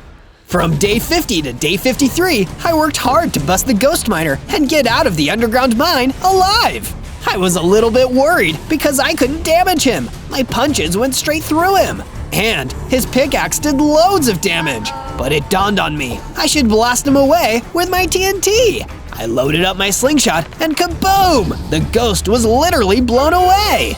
Haha! I managed to win after all! As I was looking around the mine after the fight, I saw a chest in the distance. I checked inside. A golden apple? Can I eat this? Only one way to find out. Turns out, I could eat it. And not only was it tasty and gave me some nice buffs, but it gave me some secret knowledge. Suddenly, I knew something else about the Skeleking. So he's hiding all the food he takes in chests at his base. If only I knew where his base was, I could return all the food to the people that need it. That's great! Now I just have to find out where he's hiding and get big and strong enough to stand a chance in a fight with him too. From day 54 to day 57, I climbed deeper into the mine. I couldn't go back to my base until I found that Anubis. After all, I gave Mungus my word that I would complete his quest. Well, all of a sudden, it looked like I would still get the chance because a great big tough Anubis came bolting out at me. Ah, bad dog, bad dog! He knocked into me and it hurt, but I was still alive and I was still strong enough to fight back. I ran back at him and managed to defeat him, even though he was bigger and badder than me. Oh hey, he dropped something. Suspicious stew. Awesome! I didn't care how suspicious it was. I was starving. I slurped it up and felt myself grow bigger and stronger with 18 hearts now. With my quest complete, I headed back to the base to give Mungus the good news. Thank you so much, Zozo. I have some good news of my own. I heard a rumor that the Skeletong's base is in the Weeping Witch Forest. When you feel strong and ready enough, you should be able to find him there. From day 58 to day 62, I was thinking about food again. I wish I had some more eggs, then we could make all kinds of snacks here at the base. Wait a second, if we had some more chickens, we could have more eggs. I went out and found some chickens, then herded them back to the base and put them in the coop with the others. Make friends, little chickens. Then I decided to see if I could upgrade my gear. I went down into the mine and found some more diamonds. Perfect! I used the diamonds to craft a shiny new pair of diamond boots and pants. I feel tougher already. From day 63 to day 66, I tried to come up with a plan for what to do next. I wasn't ready to try and take on the Skeleking on his own turf. I needed to get stronger first. Then Goblo came to me with an idea. Say, Zozo, are you still hungry? I'm always hungry. Well, I heard there's some yummy fish to be found in the bayou. Might be a good idea to check it out and see if you can find some. That's a great idea. Thanks to Goblo's tip, I left my base and traveled to the bayou. I was wandering around when an ogre came stomping up to me. I was pretty nervous and got ready for a fight, but he gave me a friendly growl instead. Hi, sorry to bother you, but I could use a little help. You see, there are a bunch of gnarly swamp spiders infesting my house and trying to bite me every time I go inside. Could you get rid of them for me? Sure! After the kind of enemies I've fought lately, I can definitely squash a few spiders. From day 67 to day 70, I followed the ogre to his house, and sure enough, it was crawling with swamp spiders! Yikes! I get why you asked for help! These weren't any ordinary spiders, they were meaner and much more dangerous, but I'd already fought the Spider Queen, so I knew I could take them. It didn't take long before I defeated every single one of those spiders. Thank you. I couldn't have done it without your help. All done. Your house should be safe now. Yeah, take this as a thank you. He handed me some raw salmon. Hey, it's true. There really is fish here. I gobbled up the salmon and it really hit the spot. We said our goodbyes and the ogre went back to cleaning up and living in his house.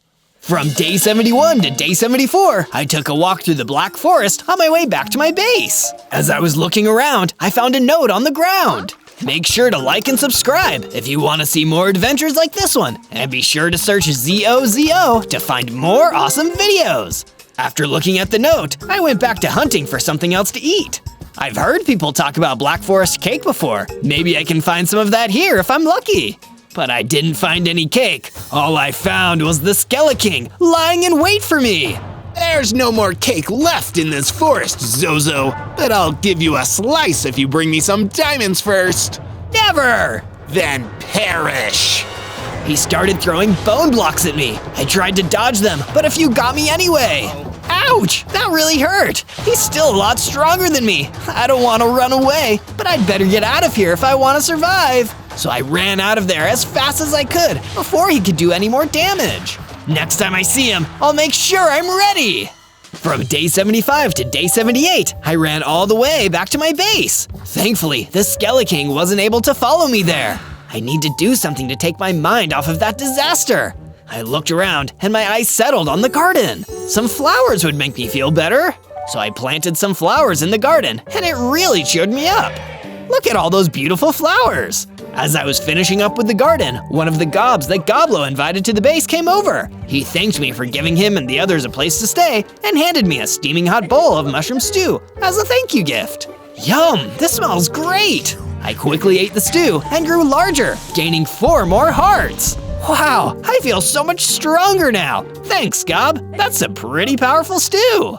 From day 79 to day 84, I headed to the apple orchard to gather some fruit and look for some mobs I could test out my new strength on. I found plenty of both. There were a lot of apples, and there was also the Golden Devourer. They were hungry little guys trying to eat all the apples for themselves. Leave some for the rest of us. I taught them a lesson and beat them quickly. I really am stronger. A giant came up to me and told me he saw what I did. He'd been trying to clear those pests out of the apple orchard for days now, and now he and the other people living nearby could finally get some of the apples. I helped him pick some to take back home, and he gave me a piece of mutton in return. I ate the mutton and it tasted great and helped me grow even stronger. From day 85 to day 89, I took a leisurely walk back to my base. But when I got there, I was shocked at what I found. There was a big, nasty sectoid queen attacking my base and scaring all of my friends. Hey, you get out of here! But before I could attack, the sectoid queen scuttled off into the woods. Oh, no you don't! I ran after her, but I lost track of her. I saw a bull looking around and thought maybe he could help me. Have you seen a sectoid queen? Yes! If I tell you where she went, will you help me get my cat out of that tree? Sure. Here, kitty kitty. I don't know why, but the cat listened to me and climbed down out of the tree. I guess it could tell I just wanted to help. Thank you! She went that way! He pointed me in the right direction, and I headed off to track down the sectoid queen. From day 90 to day 94, I found the sectoid queen deep in the Sika woods. There you are! Why were you attacking my base? Just following orders from the Skeleking. He sent me after a little mooch who's been hoarding snacks without paying for them. When I couldn't find you, I decided to tear apart your house to teach you a lesson. You shouldn't have done that. Now, I'll teach you a lesson. You can try. I attacked with my sword, but it was a much harder fight than I expected. Uh-oh, she's really strong. This isn't gonna be easy. The queen seemed to back off and started digging a tunnel into the mountain. I was hurting, so I didn't follow her immediately. Instead, I gathered some berries to replenish my hunger and health before continuing the fight. From day 95 to day 97, I went into the tunnel which led to a dripstone cave where the queen was waiting. I charged her and kept on fighting the sectoid queen. She started spawning regular-sized ants around her. Sure, they were small, but they still bite. I was getting pretty tired, and I was worried I might not make it out of this one. Might as well give up now. You'll never be a match for the Skeleking. That taunt gave me the inspiration I needed to finish up the fight. That is it. No more playing around. Taste the power of TNT. I shot a TNT charge up into the dripstone, and it fell right on the sectoid queen. She was done for. Wow, that was a tough one. I saw that the sectoid queen had dropped a throwing axe, and I picked it up.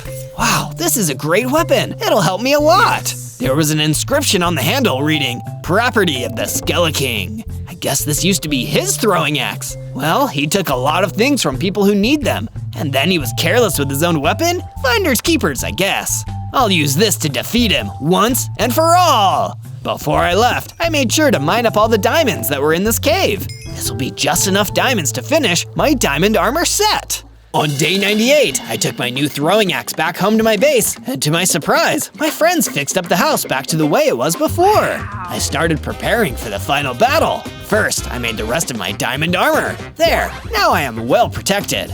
Next, I crafted as much TNT as I could. Thank you, Stomach. This gunpowder will be used for good. Now I finally felt ready to take on the Skeleking and return the food to the hungry masses. But first, Cassie approached me. Zozo, I'm glad I caught you. I brought you this pineapple to help you get your strength up before your battle. I ate the pie and changed my form into a mutant creeper. Now I look really mighty. I gained even more hearts, up to 40 now. What was in that pineapple? I don't know, but now you can definitely defeat the Skeleking. Then came Goblo. Yeah, thank you for saving my life, Zozo. You've done so much to help so many people, and I just know you'll be the one to free us from the Skeleking. Thank you, that means a lot. Of course, the Mungus had something to say.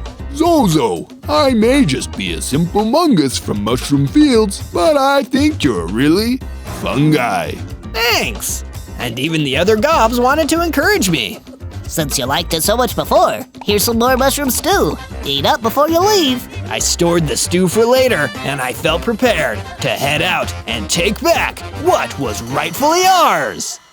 On day 99, I started on my trek to the Weeping Witch Forest, where the Skeleking's base was. At first, I wasn't sure where exactly his lair might be, but a bubble parasite pointed me in the right direction. You can do it, Zozo. Thanks, pal. When I arrived at the base, I saw an armored pillager guarding the entrance. How am I gonna get past him? For a second, I thought my plans were doomed, until the ogre came running out of the woods. Let me handle him. You take on the Skeleton. Ogre, you're here! You didn't think I'd leave you without any backup, did ya? I can handle the zombie. You head on inside. On day 100, I ran straight into the Skeleking's base. With no more minions to protect him, he would have to fight me himself, one-on-one. Come on out and face me. It's time for you to be the one who pays. He emerged from his lair at the sound of my taunts. I'm not paying for a thing. You don't know what you're messing with, little creeper. I'm not so little anymore. No, I guess not. You've gotten strong on stolen snacks. Snacks you should have given me emeralds in exchange for. You can't make people pay you for food. It belongs to everyone. Enough talk. I've had enough of your chatter. I'll shut you up once and for all. You know what? I'm still hungry, and there's only one thing that would hit the spot right now. Justice. And with that, I sprang into action and charged at the Skeleking, dealing him a powerful blow. But he was not taking any damage. He had some sort of purple magic protecting him. That's when I noticed purple crystals in the watchtowers. That must be what is protecting him. Just like when you fight the Ender Dragon, I needed to get closer to them. I managed to sprint into his house. I searched for a lever to deactivate the towers, but saw nothing, just his bed and his throne. He did have TNT on display. That is it. Who needs a lever? I can just shoot TNT at the crystals. I had no time to waste. The Skeleking came into the house and landed some good hits on me. I ran to the first tower and launched TNT right into the crystal. The Skeleking didn't seem to like that explosion. I ran to the next tower while Skeleking chased me. Soon the second tower was also down. Just one more. The Skeleking almost caught up to me, but he was too late. I successfully destroyed all the crystals and his magical protection had disappeared. He stepped back, injured. No, you're weak. You're tiny. I own you. I own everyone. Everything. Maybe you did own everything, but I'm here to take it all back. I threw my throwing axe as hard as I could, and it hit, knocking him out. And that was that. The Skeleking had been dethroned. Time to take all of this food and get it back to the people who need it. In that moment, I didn't feel hungry anymore, and I knew that as long as I had anything to say about it, no one in the world would ever go hungry again. On day 1, I spawned in as a zombie warden. Whoa, I guess I must be a warden who was revived into a zombie. What are the chances? I only had 6 hearts to start with, probably because I had just been brought back. I'll bet I can become a lot stronger than this. It looks like I already had the physical strength of a zombie and the senses of a warden. I could also perform a wicked sonic boom. Even after becoming a zombie, I've still got it. I realized that I was inside of some musty old tomb. There was a necromancer nearby who seemed to be jumping for joy. Yes, I have done it! After so many tries, I have turned a warden into a zombie! Now my creation will serve me and do my bidding! Whoa there, guy. I just got here. Don't I get to choose whether or not I do your bidding? Free will? I guess I need to use a stronger control spell. The necromancer started slinging magic at me. It was probably the control spell he mentioned. I didn't want to be controlled, so I started to run away. I ran off into a hallway of the tomb and found cover against the necromancer's spells. He was not happy about that. You will serve me! Get him, Reaper! An undead Reaper was summoned and ran towards me, chasing me, but I found a hole in the wall and squeezed through. On the other side were a bunch of coffins and gravestones. I guess I could rest here since I'm a zombie. I'll find a way out of this place tomorrow so I can stay free. On day 2, I took my first steps towards freedom and entered a forest inside of a cave. I thought that the way to the surface must have been somewhere around here. I could see perfectly in the darkness because of my warden senses, so I punched one of the trees and gathered enough wood to make a wooden axe and pickaxe. This forest was way bigger than I expected. I realized that I had no idea how to get to the surface from here, but I was determined to keep exploring this place until I did. I soon found out that I wasn't alone. There was some kind of warrior ghost floating around near a mysterious monument which was emitting a strong light. Greetings! You must be another one of that necromancer's pawns, or at least you were. I'm nobody's pawn. The name is Zozo, and I'm looking for a way out of this tomb so I can start a new life on the outside. You're lucky you can move around so freely. I am ghost-bound to this monument, but my spirit is too strong to be controlled by that necromancer. So he tried to make you his servant too? Yes, but be warned, the necromancer was not the most evil thing in this tomb. There is a more ancient and deadly force living deep below, and it too may try to keep you here. Good to know. Thank you for the heads up. I continued to explore the forest and ran into some cave-dwelling mooses. It was honestly a good thing because I had gotten very hungry. I'm eating mooses tonight. Or wait, is the plural moose or mooses? Or is it meese? Whatever it was, the raw moose ribs I got from the fight tasted great. It seems like most zombies, I've got an all-meat diet. On day 3, I found a wide-open cavern where I could start building an underground base. I can't be much of a warden without a place to ward. I mined some stone so that I could build a small shelter for myself. With the material situation sorted for now, I started to build myself a temporary tent-like base. I would need to get more materials before I could make a high-quality base, but this would do for now. I heard a sound behind me, and my keen warden senses told me that it was a soul eater. I fired off a sonic boom to tell it not to mess with me, but it seemed to only make it madder. The soul eater ran towards me and attacked. You're not getting my soul today! I fought back with my zombie strength. The soul eater was a tough enemy, but my sonic boom had weakened it before we got into melee range, so I was able to win the fight. I felt the souls that the soul eater had collected enter me and began to feel my power grow. My number of hearts doubled to 12, and I even became slightly larger. Later, with the rest of the wood I gathered, I built a fence around my shelter. On days 4 to 5, I searched the forest cavern for more materials to use for my base and to protect myself. I wonder if the entrance of the tomb has any materials that I might have missed. Even though it was risky, I went back in the direction of the tomb. When I arrived at the entrance, I found that the necromancer was there waiting for me. You again! I already told you that I won't be controlled. I am a free zombie.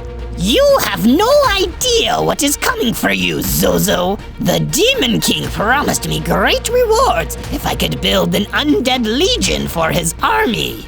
The Demon King? Who is that? He has waited countless eons to make his return. This tomb was where the ancient heroes of the past sealed him away. But now that he has come back, the world will belong to him.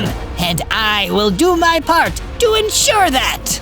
The necromancer cast another confusion spell, but I countered it with a perfectly timed sonic boom that stopped it in midair. Nice try, but I won't work for you, and I won't work for the Demon King. I blocked another confusion spell with my sonic boom and drew my sword. I ran toward the necromancer and struck him down. You foolish zombie! You could have been on the winning side, but now you will pay the price for being a traitor! He crumbled into dust, leaving nothing behind. On days 6 to 8, I began digging into the walls of the cavern so that I could find a way towards the outside. My brand new tunnel quickly turned into a mine, and I was able to gather a ton of stone. I built myself a full set of stone armor. While I was at it, I also upgraded my tools to stone. It was just in time because a pack of kobolds showed up right after to attack my base and try to steal my materials. I fired a sonic boom, which startled them, and then I hacked and slashed with my stone sword until I took down the entire group. I was starting to get the hang of the zombie warden fighting style, but I knew I'd be able to get even stronger. These upgrades are only the beginning. On days 9 to 10, I was in my mine when my stone pickaxe started breaking through netherrack. A few minutes later, I broke out of the wall and onto the surface. But the surface world was not how I imagined it. It was overrun with monsters. The entire landscape was filled with lava. Is this the work of the Demon King? If I was going to survive out here on my own, I was going to need some better materials. I looked around the dark landscape to see if I could find any. That's when I ran into the Demon King himself. It is so good to be free. Or should I say bad to be free? Bad for you, that is. You must be the Demon King. I'm the zombie warden of the tomb. Call me Zozo. So, you're the one who defeated that necromancer and made me lose my undead army. No matter, I never needed them anyway. I will conquer the world without the undead. He swiped his sword at me faster than I could let out a sonic boom. That one blow took out a lot of my health, and I could tell right then and there that the Demon King was too strong for me to defeat. What's the matter, Zozo? Are you scared? Yeah, a little. That's why I'm getting out of here. I turned and ran back towards my underground base. For some reason, the Demon King didn't choose to follow me. Why would I return to the tomb I was sealed in? I have the whole world to destroy now. When I arrived back at the hillside, I was surprised to see a familiar enemy. It was the Reaper that the Necromancer had summoned to fight me. Back for more, Reaper? Not at all. I came to thank you for setting me free from that spellcaster's control. Oh, I guess we're cool then. We're more than cool. I saw the way you stood up to the Demon King. Perhaps we can work together and take him down. But I ran away. You ran away a second more than anyone else, which means you're braver than you know. Besides, if we want to keep our freedom, we'll have to face him eventually. He'll send another necromancer to control us before long. Point taken. I guess it's you and me, Reaper. Please, call me Grimsley. On days 11 to 12, I invited Grimsley back to my base and began to build another structure to house him. While I was at it, I popped my tent back up, then decided that wasn't enough. So I turned my tent into a watchtower. That way, I could observe what was happening on the surface while I was in my base. I spent some time out in the surface world gathering materials to craft new items. The surface world had a lot of warped stems, and I made sure to get as much as I could. I then proceeded to explore the area some more. I mean, who knows what I might find here? While I was exploring, I spotted a mob. It was headed my way, so I got ready for a fight. I blasted the approaching lava monster with my sonic boom, but it didn't do much damage. My stone weapons also had no effect on the creature at all. Oh no, I'm too weak. I need to get a better weapon and come back. I disappeared into the forest and retreated away from the battlefield. Using some of my leftover stone, I crafted myself a brand new mace for combat. It was a slow weapon, but it had a lot of power, and that suited me just fine. The next time I saw that lava monster, I took him down in one hit. Hooray! Now this is a weapon I can use! I decided not to stop there. The mace was great, but I could use a durable set of armor to match. Some iron tools wouldn't hurt either. I went back to my personal mineshaft and began to dig for iron. It didn't take me too long to find enough to improve my tools and armor level. I smelted the iron down and crafted myself a full set of iron armor and tools. On days 13 to 15, the ghost of the ancient warrior called me to his side and told me the tale of the Demon King. 100 years ago, the world was under attack by a Demon King and his army of demons and monsters. The big evil guy had succeeded in uniting the demons, the undead mobs, and the two-headed ogre tribe into an unstoppable fighting force. The villagers and animals tried to stand against the Demon King, but they were no match. It seemed that all hope was lost, until one day, the legendary heroes appeared. I was one of them. Together, myself and my companions used our legendary weapons to strike deadly blows on the Demon King, weakening him enough for our cleric to trap him inside of the tomb we now stand inside. It seems as though the seal held for exactly 100 years before being broken. I can only imagine that this is because there were no heroes powerful enough to use that spell in the modern day. So you're saying that even you and the other legendary heroes couldn't defeat the Demon King back then, and then the only way was to seal him, even though it didn't last? It's better than letting him rampage around and do whatever he wants. I don't know. Even if there was somebody who could cast the sealing spell these days, would it even matter? It's like putting a band-aid on a broken sword. I'm sorry, but it doesn't sound like there's anything that can be done. On days 16 to 19, I couldn't find Grimsley anywhere in the base, even in the house I built for him. Grimsley wouldn't just leave without telling me. I better look for him. It was a good thing I was part warden, because wardens are really good at finding things. I wandered out farther than I ever had before, to a hill with dark grass and strange ruins on top of it. I spotted Grimsley, but he wasn't alone. There was another mob there, and it looked like it was wearing a magic robe.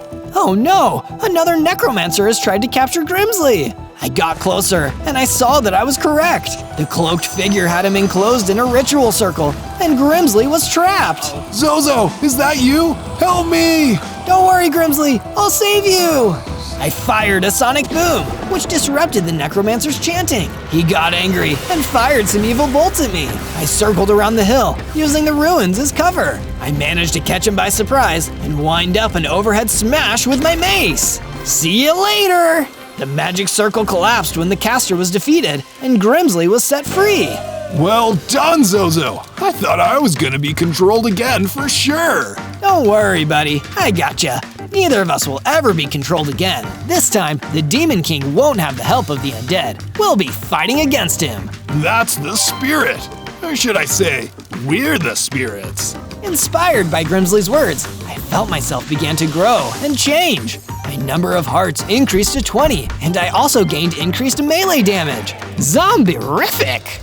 It was just in time, too, because we were joined by a troop of knights. Their leader wore ice armor. Freeze, undead servants of the Demon King! I, Sir Frost, will put you on ice. It's cool. We don't actually work for the Demon King, and we're gonna make sure no other undead has to either. Oh, pardon the misunderstanding then. I'll be off to continue facing his forces and searching for the legendary blade of demon sealing.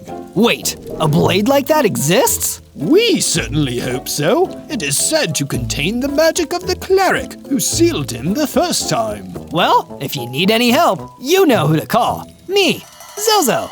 On days 20 to 22, I went back to the base, only to find it overrun with giant centipedes. All right, you bugs, prepare to get squashed. They were quick, but not very tough, so I used my sword instead of my mace. I figured this place needed a statue, one that would show those knights that allies could be found here, in the remnants of the Demon King's tomb. It would have to be brave and mighty, not to mention cool. Sir Frost will be so impressed that he'll make me his second in command. Plus, he's probably the modern-day descendant of one of those legendary heroes who beat the Demon King. That's how it usually works. I needed white and blue for the statue to really look like him, so I went to gather some dolomite and lapis. I managed to mine quite a bit of the materials I needed and went back to the base. With access to those materials, I could start working on the statue. It was really starting to come together and look like a base of something great. What do you think it'll be? While you're leaving a comment on what you think it'll be, don't forget to subscribe and ring the bell so you can see more of my amazing adventures.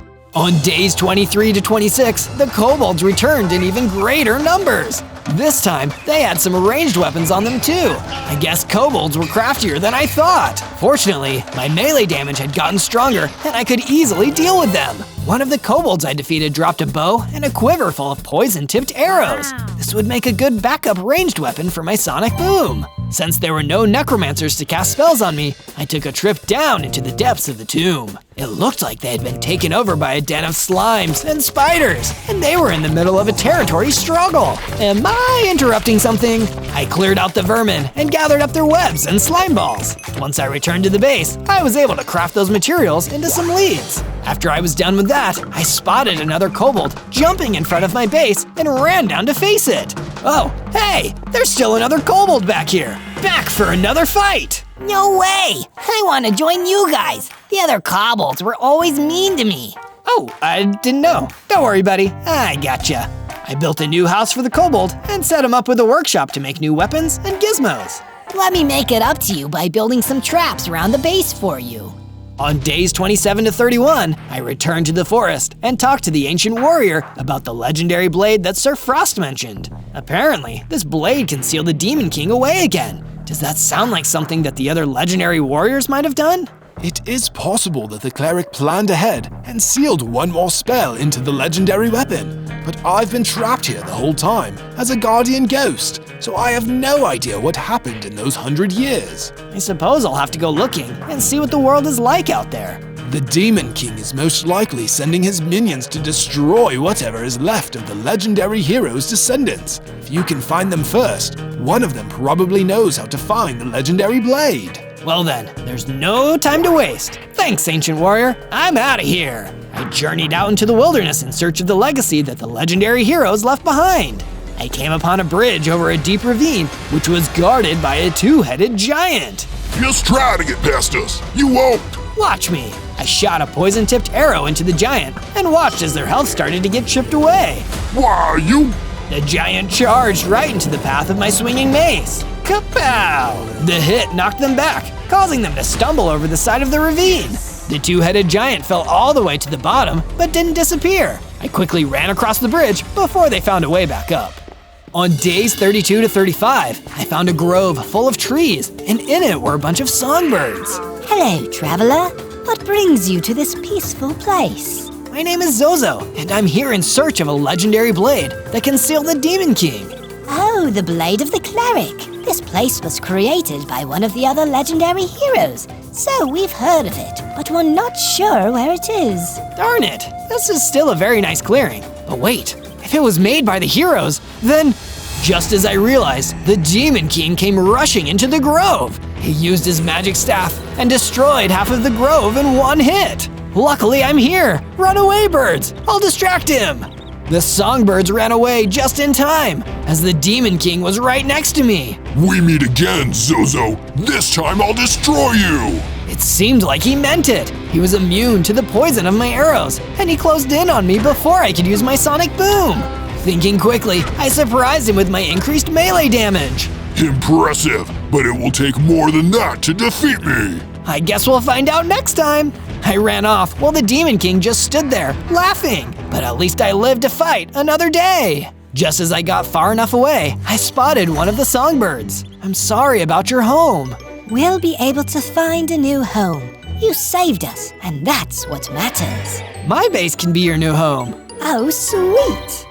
On days 36 to 39, I constructed an aviary where the birds could live as peacefully as they did back at the grove.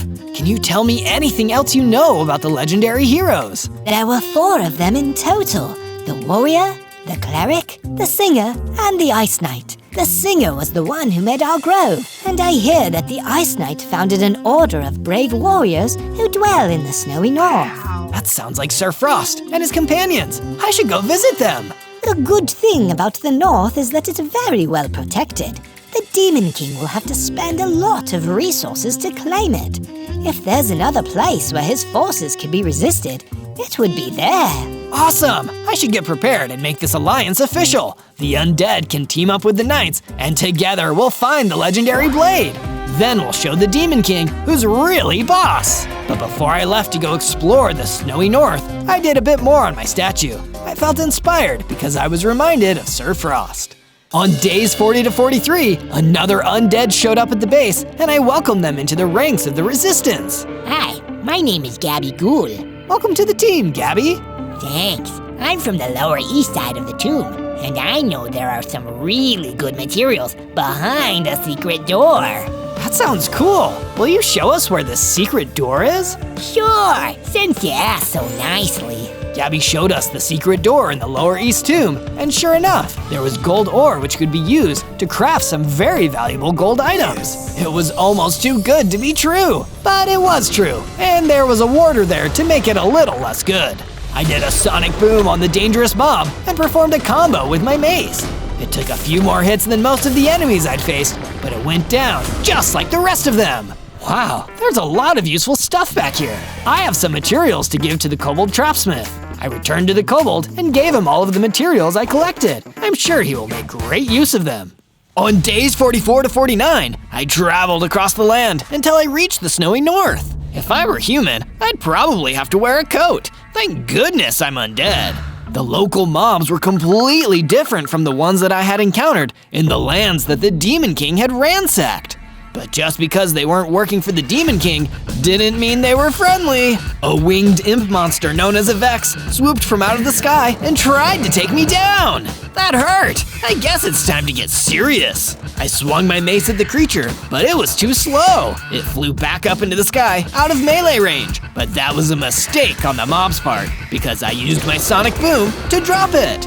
I decided to travel deeper in and noticed more of these things, and also that they were attacking a poor Arctic fox. I drew my bow and arrow. I had the element of surprise, so I launched arrows into all of them. The Vexes were poisoned and defeated. That's when a fox approached me, looking very relieved. That was helpful. Thank you. That's what I do. I help people. Are you part of the Ice Knight Order? I've been looking for them. So have I. I need their help with finding a legendary blade. The one that can seal the Demon King back? So it does exist. At least my village wasn't attacked for nothing. The Demon King's forces are there right now, looking for it. I need the knights to come and save us. I guess we've got the same goal. Let's see what we can do together. On days 50 to 53, the fox and I traveled further into the snowing north, trying to avoid the prying eyes of the Vexes. Maybe if we look around, we'll find someone who can give you a bit more information about the Blade of the Cleric. There are a lot of people who hate the Demon King, so they'll probably be willing to help out. But the one person I didn't want to see was the multi-headed giant. He'd finally tracked me down, and he wanted some payback. Is this a friend of yours, Zozo? Yeah, something like that. I rushed in and unleashed my sonic boom, but he dodged the sonic boom and charged at me.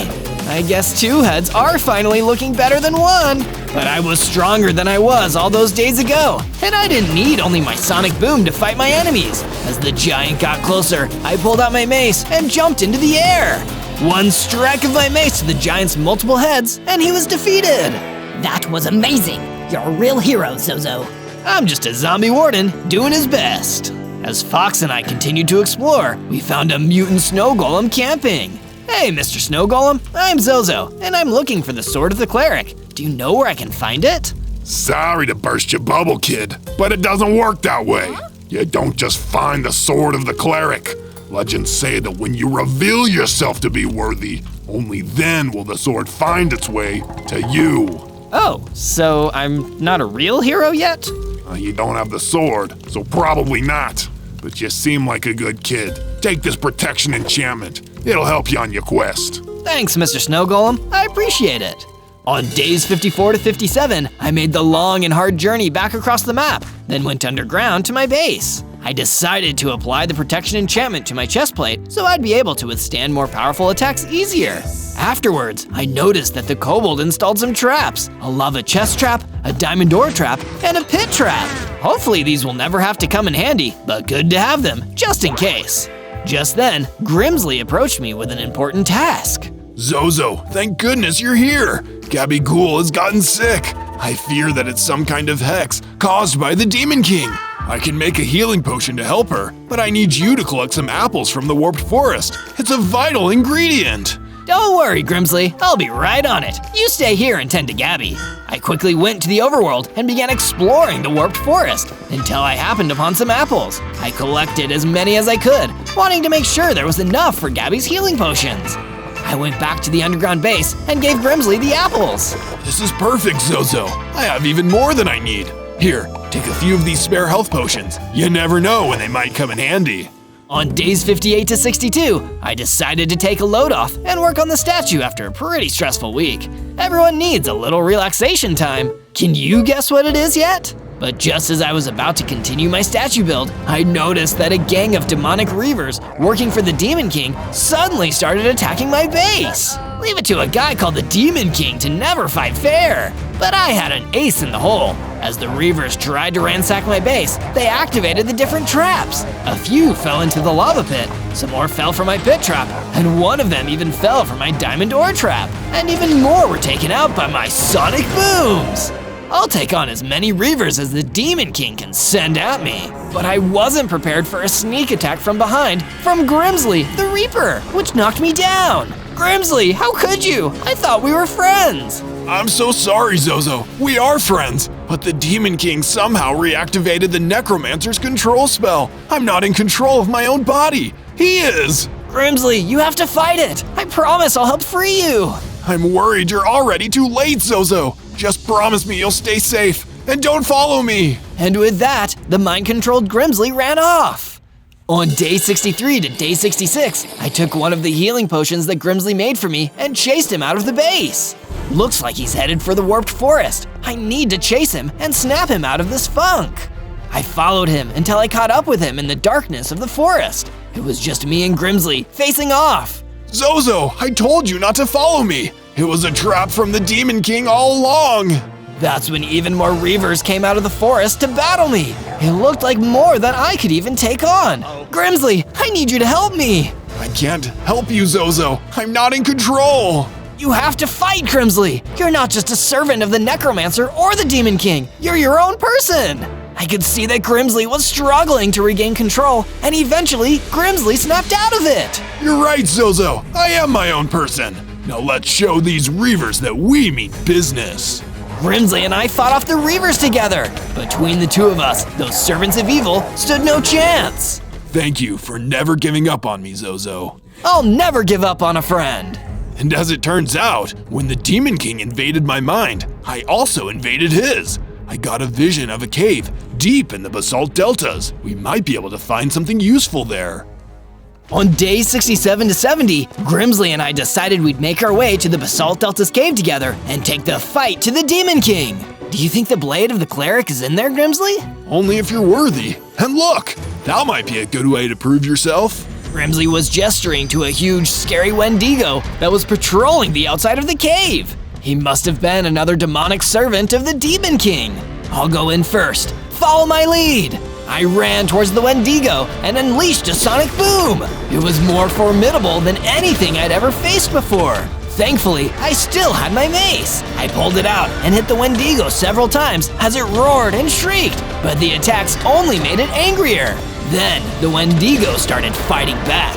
Every time it hit or bit me, it was knocking off heart after heart. It was terrifying. There was nothing I could do to stop it. I saw my life flashing before my eyes when suddenly Grimsley stormed in to save me. Leave my friend alone, Wendigo, or you're gonna learn exactly why you should fear the Reaper. Grimsley attacked. I don't know if he hurt the Wendigo, but he spooked it enough to finally run it off. You really saved me there, Grimsley. Thank you. Just repaying my debt, Zozo. Now let's take a look inside the cave. On day 71 to day 74, we entered the cave, hoping to find the blade of the cleric waiting for me. But no, the cave was empty, and I was devastated. I guess I'm still not worthy. It's okay, Zozo. I'm sure we'll be able to find it. We just need to believe in ourselves. We better start believing harder, because if we don't, then the Demon King is gonna rise to full power, and without the blade of the cleric, there will be nothing we can do to stop him.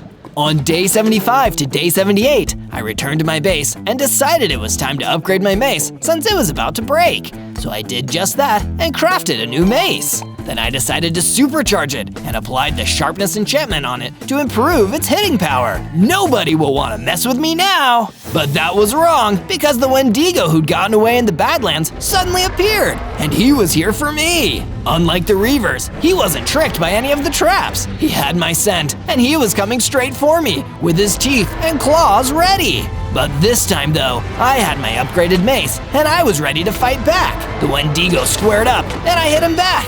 And after that hit, he didn't get back up. Because the Wendigo was so powerful, defeating him gave me a lot of XP, causing me to get bigger, stronger, and finally reach 30 hearts. I was one of the most powerful zombie wardens in the world.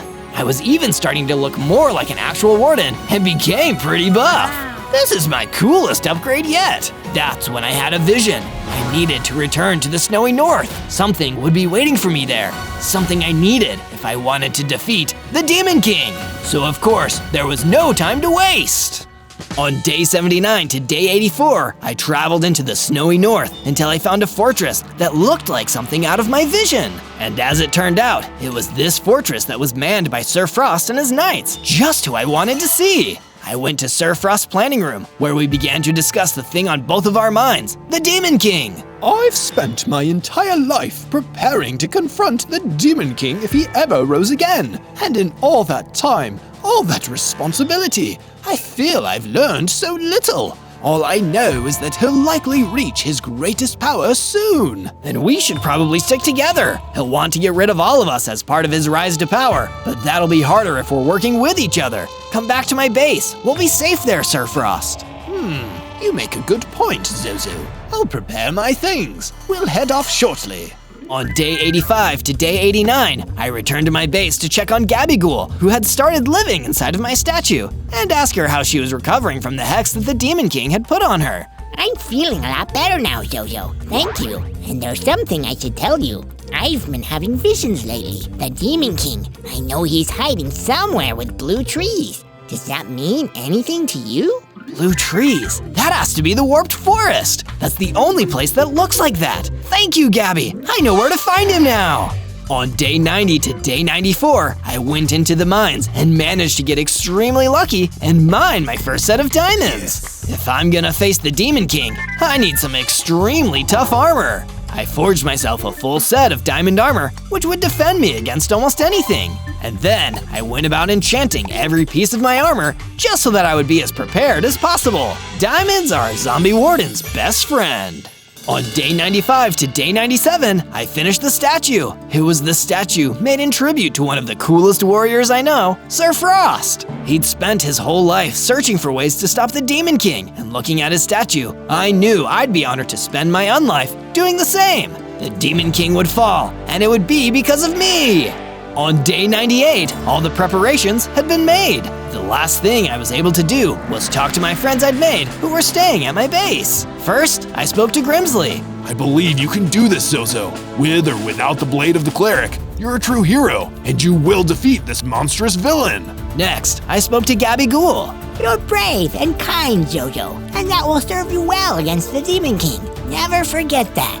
And of course, Sir Frost, the Ice Knight. Are you sure you want to do this alone, Zozo? I would happily fight by your side, if you so will it. Thank you, Sir Frost, but you've been fighting this fight a long time. Let me finish it for you. And if you want to help me, the best thing you can do is subscribe to Zozo and ring the bell to always be notified of the next adventure. On day 99, with everything said, I left the underground base and made my way deep into the horrors of the Nether. The first stop was the Crimson Forest, the only way to the warped forest Gabby had mentioned, where the Demon King would be waiting. That's when I saw something crawling out of the ground. It was another warden, just like me, except he wasn't zombified. You worthless traitor! The Necromancer and the Demon King gave you everything, and yet you rebel. You make me sick, you undead freak! I'd rather be undead and free than alive and taking orders from the Demon King. The enemy warden tried to unleash a sonic boom on me, but I wasn't about to waste time on him when I had the biggest fish to fry. I unleashed my sonic boom, and the enemy warden was completely destroyed. Traitor! And with him out of the way, it was time to enter the warped forest and finally finish this thing. On day 100, I entered the warped forest and prepared myself for the fight of my own life. It wouldn't be easy. First, I had to deal with the Endermen. They kept teleporting around me, and it took both my mace and my Mega Sonic Boom to take care of them. It doesn't matter how much you delay, I'm gonna take on your boss soon enough. I thought I'd need to keep searching for the Demon King, but instead, the Demon King came for me. He floated down towards me, ready to fight. You again? That little failed experiment that killed the Necromancer. Are you truly foolish enough to think you can best me, the Demon King? And with that, he began to grow, becoming a far bigger and more powerful version of himself than I'd ever seen. He had finally reached his full power. Even if I can't beat you, I'm still going to fight you, because what kind of person would I be if I didn't? A living one. The Demon King pulled out a powerful bow and started shooting me with it. I tried to dodge, but was quickly overwhelmed due to the sheer power of it. Weak! How disappointing! Destroying you will be an act of mercy! Just as I thought I'd be doomed, I noticed something had been added to my inventory. It was the blade of the cleric. My act of bravery had finally earned it. As soon as I equipped the blade, I saw myself growing, getting more powerful. I was bigger, stronger, and even had a mighty 50 hearts. There would be no stopping me now! Okay, Demon King, are you ready for a real fight? With the blade of the cleric, I attacked the Demon King, striking him again and again, forcing him further back into the warped forest, weakening him, breaking him down. I could tell he was afraid. Zozo, wait! Clearly you're strong! How about we join forces? Imagine the power we could have together! Nice offer, but I think I'll stick with my friends, Demon King. With one last blast of my sonic boom, the Demon King was destroyed, and the world was saved! After that, I went back to the base happy to finally relax.